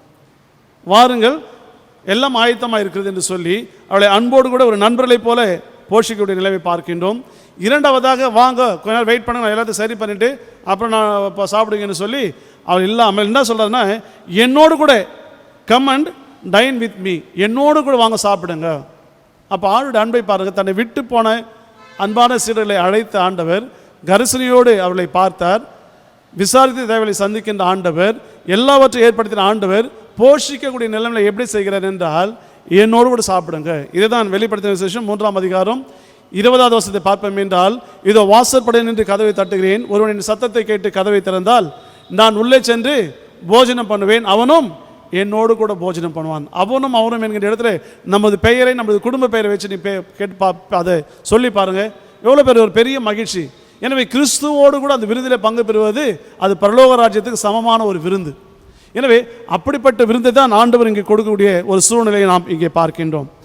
அடுத்ததாக பார்ப்போம் என்றால், அந்த 3வது காரியத்தை நாம் அங்கே காண்பது என்னவென்றால், எல்லாமே ஆயத்தமாக இருக்கக்கூடிய நிலைமையிலே ஆண்டவருடைய அன்பை பார்ப்போம் என்றால் அவர்களுக்கு அவரே கொடுக்கக்கூடிய அந்த நிலையை பார்க்கின்றோம்.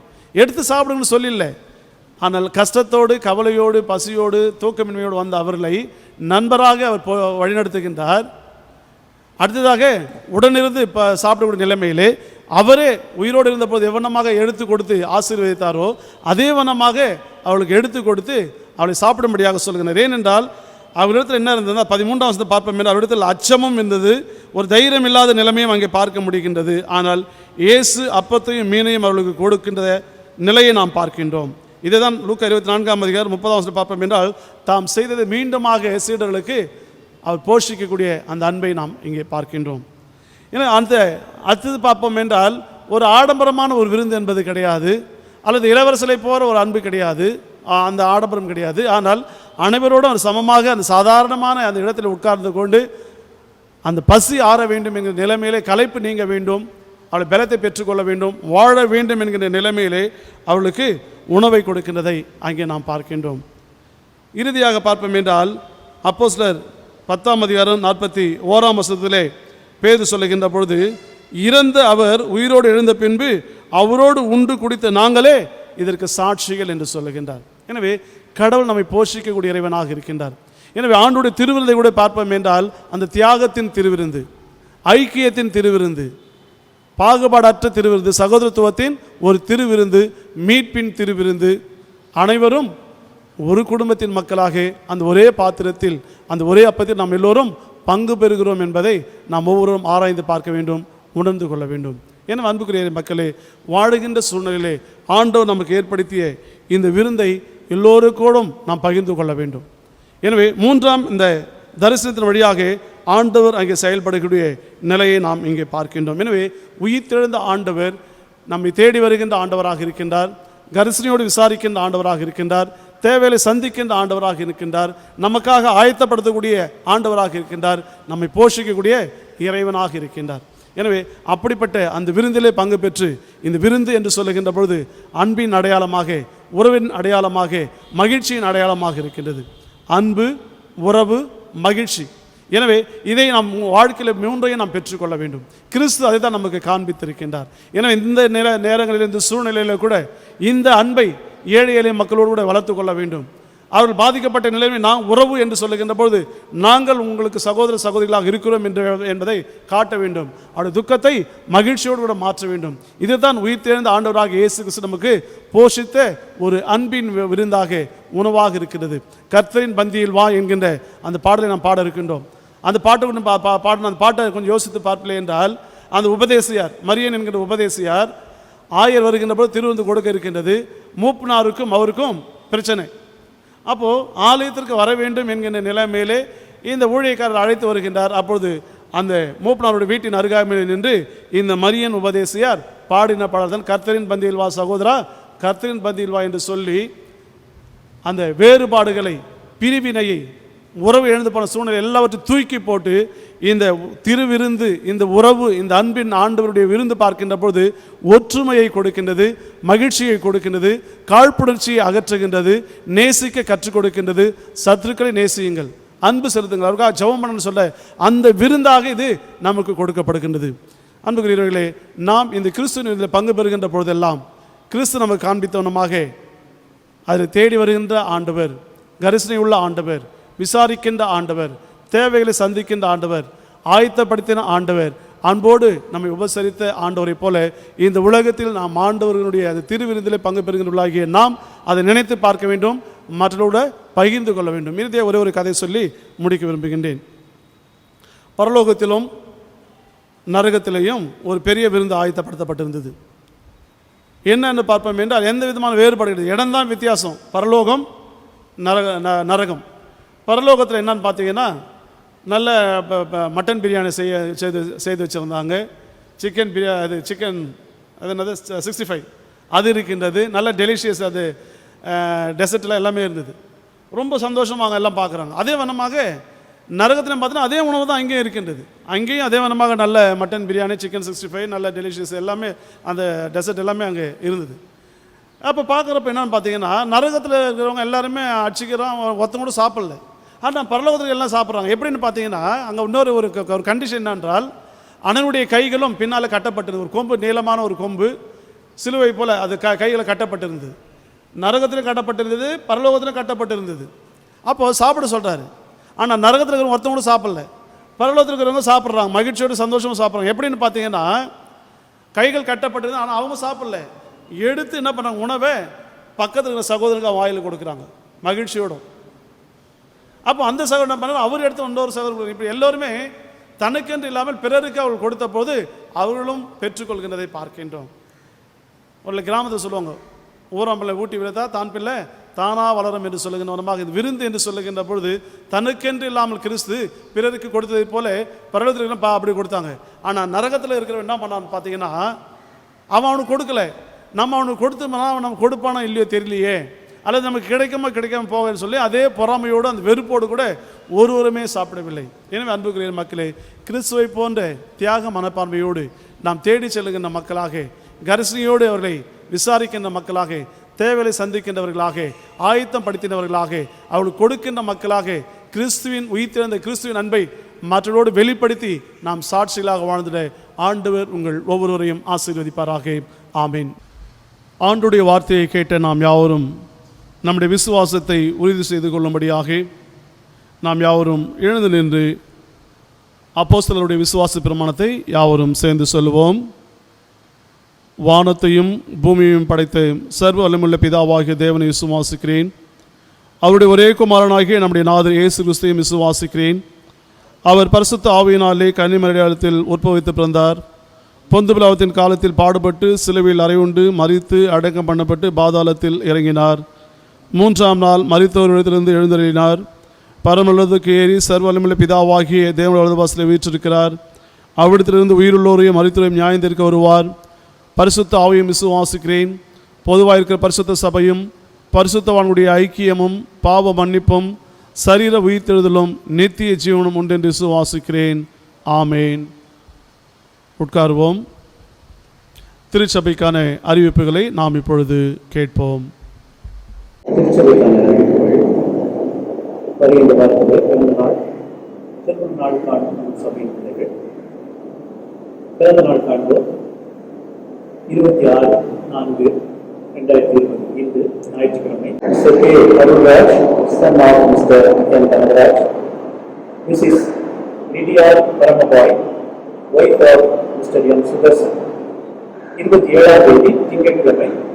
Mister Bob Rajendra Joseph, Mister Jordan Nithilan Isaac, son of Mister Kalaikethar Isaac.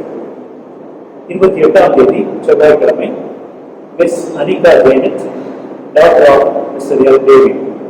29ஆம் தேதி புதன்கிழமை.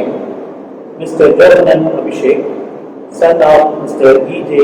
Devadas Krishnaiah. Mister Sam Naveen, son of Mister S. Surendran. Mister Joel கிச்வெல், son of Mr. Winston Derviam. 30ஆம் தேதி வியாழக்கிழமை. Mrs. Esther Martin, wife of Mr. Jacob, Mr. Savarirajan Krishnaya, Mr. Jacob Devanagam. 1ஆம் தேதி, அதாவது மே மாதம் 1ஆம் தேதி வெள்ளிக்கிழமை. Mr. R. Gerald, son of Mr. S. Ravindran. Mrs. Hyacinth Suresh, wife of Mr. Suresh Thomas. Mr. J. Christopher, Miss Varsha Dorothy, daughter of Mr. Christopher Jesidas. மே 2ஆம் தேதி சனிக்கிழமை. Doctor J. David Vasanthadas, Mrs. Etsia Revati, wife of Mr. Manuel. Mr. Sadhu Sundar Singh, Mr. Saktivel, Miss Evelyn Nepal, Dr. Mr. Sam Suresh, Mr. L. Victor, Mr. M. Ganesh, son of Mrs. Geeta. வருகின்ற வாரத்திலே திருமண நாள் காண்போர். 28ஆம் தேதி செவ்வாய்க்கிழமை. Mr. Varghese and Mrs. Jyoti Kamalabai, Mr. Richard W. James and Mrs. Adeline Richard. 30ஆம் தேதி வியாழக்கிழமை. Mr. Anthony Alex and Mrs. Rebecca Nikhil. மே 1ஆம் தேதி வெள்ளிக்கிழமை. Mr. Vivek and Mrs. Sweet Esther. வருகின்ற வாரத்திலே பிறந்த நாள் திருமண நாள் காணும் நமது சபையின் பிள்ளைகளை சபையின் சார்பிலே வாழ்த்துகின்றோம். அவர்களுக்கான சிறப்பு ஜெபம் நமது ஆயர்களால் ஏறெடுக்கிறோம். ஜெபம் செய்வோம்.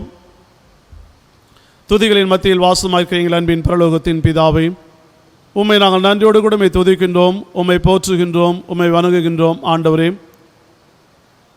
சிறப்பாக உயிர்த்தெழுந்த திருநாளின் இந்த 2ஆம் ஓய்வு நாளிலேயும் ஒரு பிள்ளைகளாக அன்பின் நிறைவாம் உம்மை ஆராதிக்கவும் உம்மை போற்றும் திருவார்த்தைகளை கேட்கும்படியாக நீர் பாராட்டின கிருபையை நினைத்து உம்மைக்கு நாங்கள் நன்றி செலுத்துகின்றோம். ஆண்டவரே, ஆலயம் என்பது இன்றைக்கு அடைபட்ட நிலைமையிலேயும் ஒவ்வொரு இல்லங்களும் இன்றைக்கு ஆலயமாக மாற்றப்பட்டிருப்பதற்காக நன்றி செலுத்துகின்றோம். நீங்களே தேவனுடைய ஆலயமாக இருக்கிறீர்கள் என்று சொல்லி அன்பின் நிறைவாம் நீர் என்னுடைய இருதயத்திலே வாசம் செய்யக்கூடிய இறைவனாக இருப்பதற்காக நன்றியும் துதியும் ஸ்தோத்திரங்களை நாங்கள் எடுக்கின்றோம். ஆண்டவரே, உயிர் தெழுந்த பிறகு சீடர்கள் அன்பின் ஆண்டவரே, உம்மை விட்டு மீண்டுமாக தன்னுடைய பழைய தொழிலிலே ஈடுபடும்படியாக மீன் பிடிக்க சென்ற நிலைமையிலேயும் அன்பின் நிறைவா நீர் அவர்களை அன்போடு கூட தேடி சென்றதற்காக நன்றி செலுத்துகின்றோம். தேடி சென்ற அன்பின் ஆண்டவர் கரிசனையோடு கூட அவர்களை கண்டு அவள் மீது அன்பு பாராட்டி, பிள்ளைகளே, உங்களிடத்தில் ஏதாவது மீன்கள் இருக்கிறதா என்று கரிசையோடு கேட்டு உமது அன்பிற்காக விசாரிப்புக்காக நன்றி செலுத்துகின்றோம். அன்பின் ஆண்டவர் விசாரித்து அவருடைய தேவைகளை சந்திக்கும்படியாக நீங்கள் உங்கள் வலதுபுறத்திலே வலைகளை வீசுங்கள் என்று சொல்லி அன்பின் ஆண்டவரே உமது வார்த்தைக்கு அவர்கள் கீழ்ப்படிந்த நிமித்தமாக அவள் பெற்றுக்கொண்ட ஆசீர்வாதத்திற்காக நன்றி செலுத்துகின்றோம்.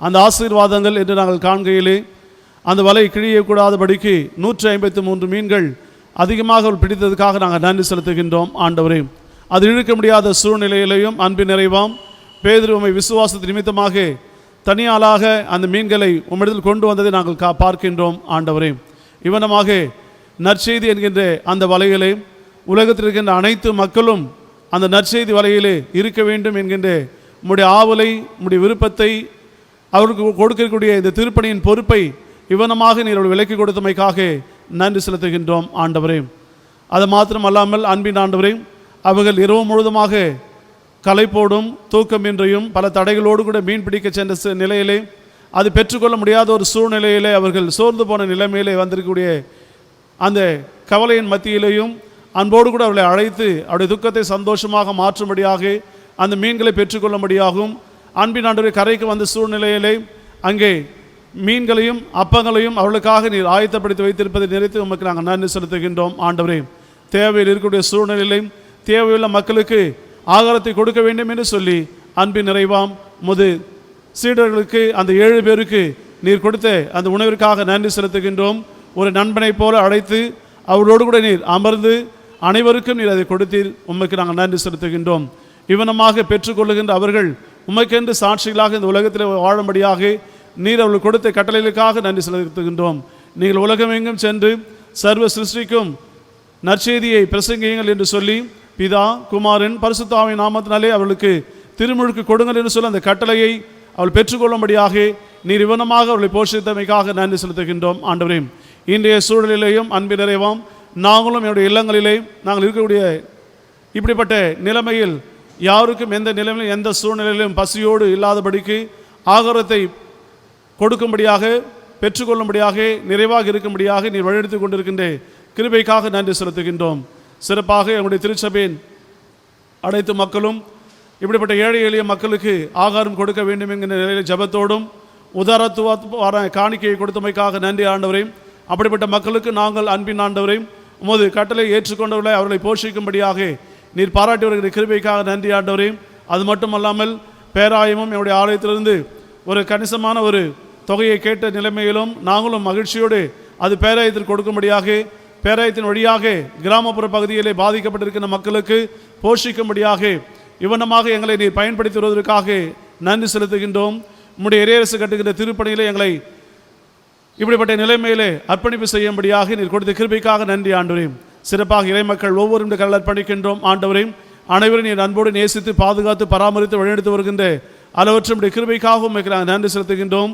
யாருக்கும் எந்த நிலைமை எந்த சூழ்நிலை சுகவீனங்கள் பலவீனங்கள் ஏற்படாதபடிக்கு முது சட்டைகளின் வரையில் பாதுகாத்துக் கொள்ளப்பட வேண்டுமாயும் ஒவ்வொரு இல்லங்களையும் தேவதூர்களை கொண்டு வேலையெடுத்து பாதுகாத்துக் கொள்ளப்பட வேண்டுமா மன்றாடுகின்றோம். எங்கள் இறைமக்கள் வாழுகின்ற அருகாமையில் வாழுகின்ற அனைத்து மக்களையும் அந்த தெருக்களில் வாழுகின்ற மக்கள் யாவரையும் நீ பாதுகாத்துக் கொள்ளப்பட வேண்டுமாய் உம்மிடத்தில் மன்றாடுகின்றோம். ஆண்டவரையும் என்னுடைய இந்திய தேசத்தையும் என்னுடைய தமிழ்நாட்டையும் கூட அர்ப்பணிக்கின்றோம். ஆண்டவரே, அன்பின் கதை உலகம் முழுவதுமாக இன்றைக்கு பாதிக்கப்பட்டிருக்கிற சூழ்நிலையிலும் இந்த கொரோனா வைரஸ் நிமித்தமாக பாதிக்கப்பட்ட மக்கள் அநேகர் உயிரிழந்து கொண்டிருக்கின்றார்கள். ஆண்டவரே, அவர்களுக்காக சிகிச்சை அளித்துக் கொண்டிருக்கின்ற மருத்துவர்களும் தாதிமார்களும் உடன் பணியாளர்களும் ஒரு சிலர் பாதிக்கப்பட்டிருக்கிறார்கள். கர்த்தாவே, இப்படிப்பட்ட நிலைமையிலே அன்பின் நிறைவாக அவர்களுக்காக நாங்கள் வேண்டுதல் செய்கின்றோம்.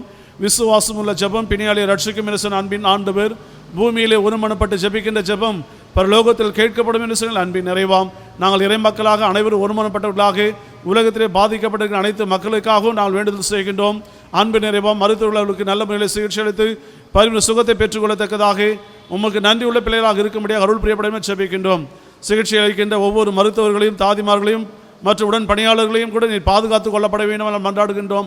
ஆண்டவரே, அவர்கள் தியாகத்தோடு தங்கள் குடும்பத்தை விட்டு அன்பின் இந்த கொடுமையான இந்த வைரஸை தங்களை தாக்கினால் கூட பரவாயில்லை என்று சொல்லி தியாகத்தோடு செய்யக்கூடிய திருப்பணிக்காக நன்றி. ஆண்டவரே, அவர்களை மென்மேலும் நீ பாதுகாத்துக் கொள்ளும் ஆசீர்வதிக்க வேண்டும் ஜெபிக்கின்றோம். அவனுமாக காவல்துறையினரும் அர்ப்பணிக்கின்றோம். அவர்களை கூட நீ பாதுகாத்துக் கொள்ளப்பட வேண்டும் மன்றாடுகின்றோம். தூய்மை பணியாளர்களுக்காக வேண்டுதல் செய்கின்றோம்.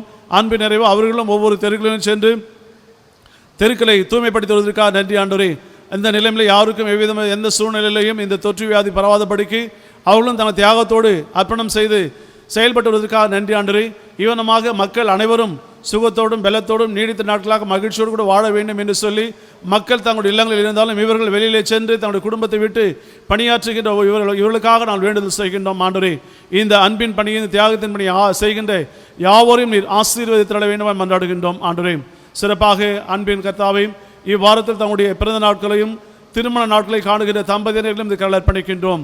கர்த்தரை நான் எக்காலத்திலும் ஸ்தோத்திரிப்பேன், அவர் துதி எப்பொழுதும் என் வாயில் இருக்கும் என்று தாவீது சொல்லுகின்றனமாக என்னோடு கூட சேர்ந்து கர்த்தரை மகிமைப்படுத்துங்கள், நாம் ஒருமித்த நாமத்தை உயர்த்துவோமாக என்று சொல்லி இன்றைய நாள் முதற்கொண்டு இவ்வாரத்தில் தங்களுடைய பிறந்த நாட்களையும் திருமண நாட்களை காண்கின்ற ஒவ்வொருவரையும் நீர் ஆஸ்வதிக்க வேண்டும் ஜெபிக்கின்றோம். ஆண்டவரையும் கடந்த ஆண்டை போல அல்லாமல் இந்த புதிய ஆண்டு புதிய நன்மைகள் புதிய கிருபைகள் புதிய ஆசீர்வாதம் பெற்றுக்கொள்ளும்படியாகவும் நீர் எப்பொழுதும் உடன் பயணிக்கின்ற இம்மானுவேலாக இருக்கப்பட வேண்டும் நான் ஜெபிக்கின்றோம். ஆண்டவரே, ஒரு தகப்பன் தன் பிள்ளையை சுமந்தது போல பிள்ளைகளை சுமந்ததற்கு வந்தமைக்காக நன்றி. ஆண்டவரே, இதோ வருஷத்தை நன்மையால் முடிசூட்டுகின்றீர், முது பாதுகள் நெய்யாய் பொழிகிறது வாக்குக்கிறங்க புதிய ஆண்டுக்குரிய அப்படிப்பட்ட நன்மைகளை நீர் பொழிந்தட வேண்டுமா ஜெபிக்கின்றோம்.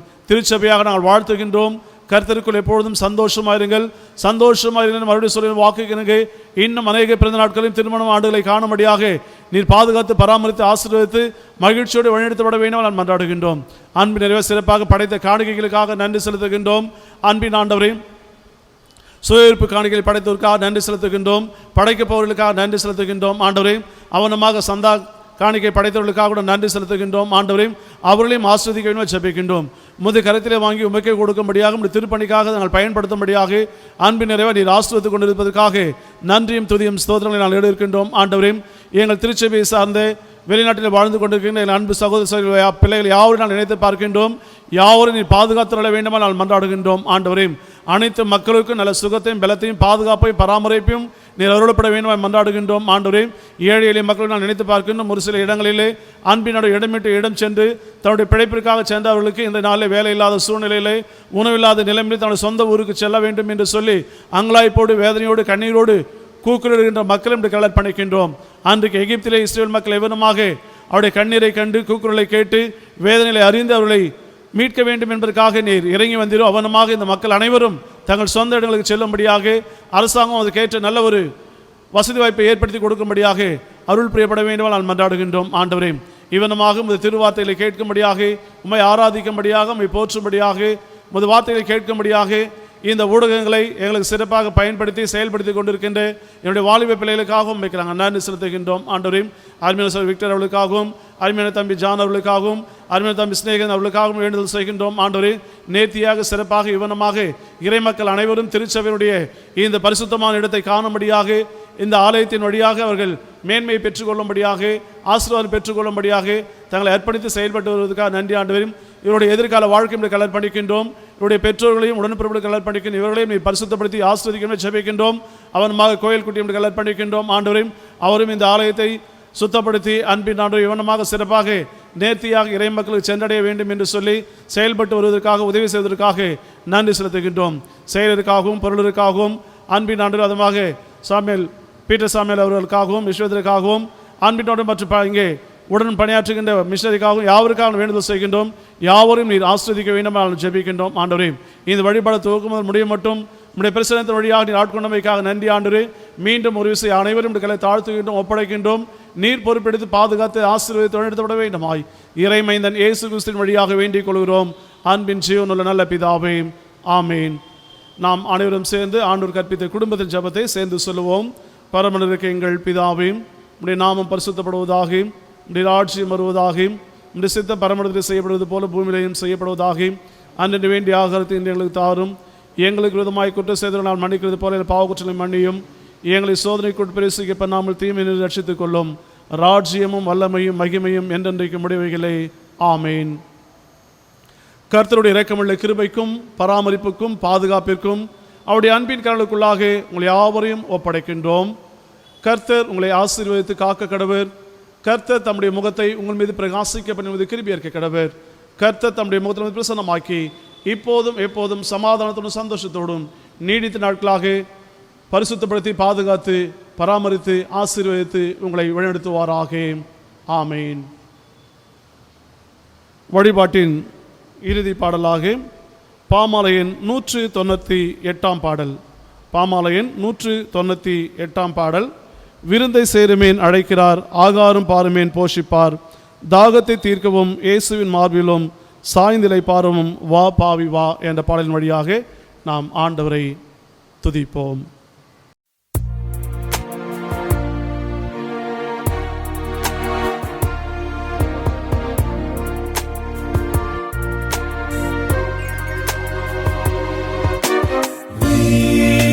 Virundai serume அழைக்கிறார்,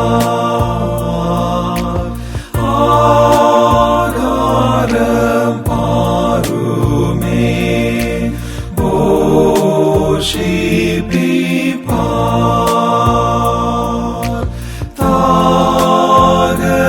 தாகத்தை தீர்க்கவும் இயேசுவின் மார்பிலும் சாய்ந்திழை பாரவும்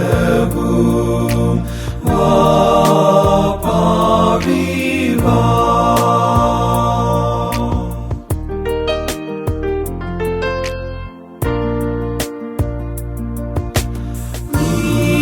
நீப்பரின் பாதமே சேராவிடு தோல்வியை நீவிடும் போராட்டத்தில்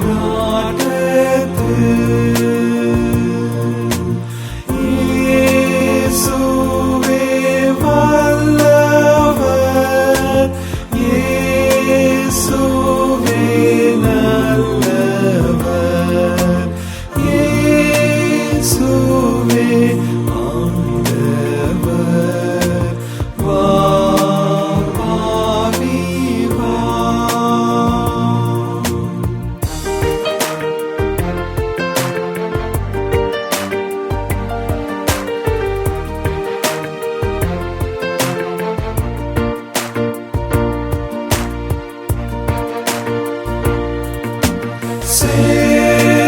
சேருவேன் இயேசுவே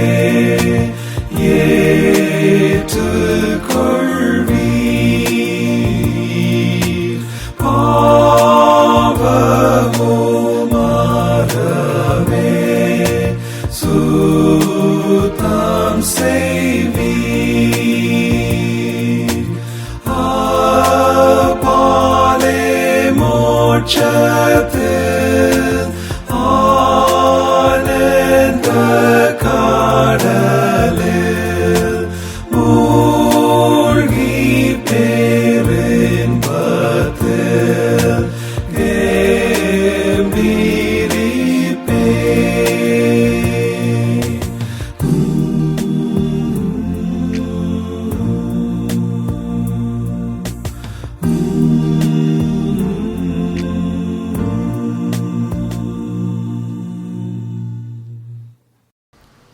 ஆண்டவர் உங்களோடு இருப்பாராக. அவர் உமது ஆவியோடும் இருப்பாராக. சமாதானத்தோடு தங்களுடைய இல்லங்களில் நீங்கள் மகிழ்ச்சியோடு வாழ்ந்திட ஆண்டவர் உங்களோடு கூட இருந்து உங்களை வழிநடத்துவாராக. கர்த்தருடைய நாமத்தினாலே ஆமேன். உங்கள் யாவருக்கும் ஸ்தோத்திரங்களை எடுக்கின்றேன். கர்த்தர் உங்கள் ஒவ்வொருவரையும் கண்ணின் மணியைப் போல பராமரித்து பாதுகாத்து நேசித்து அன்பு செலுத்தி வழிநடத்துவாராக. மகிழ்ச்சியோடு நீங்கள் ஆண்டவருக்குள்ளாக வாழ்ந்திட கடவுள் கிருபை பாராட்டுவாராக. ஆமேன்.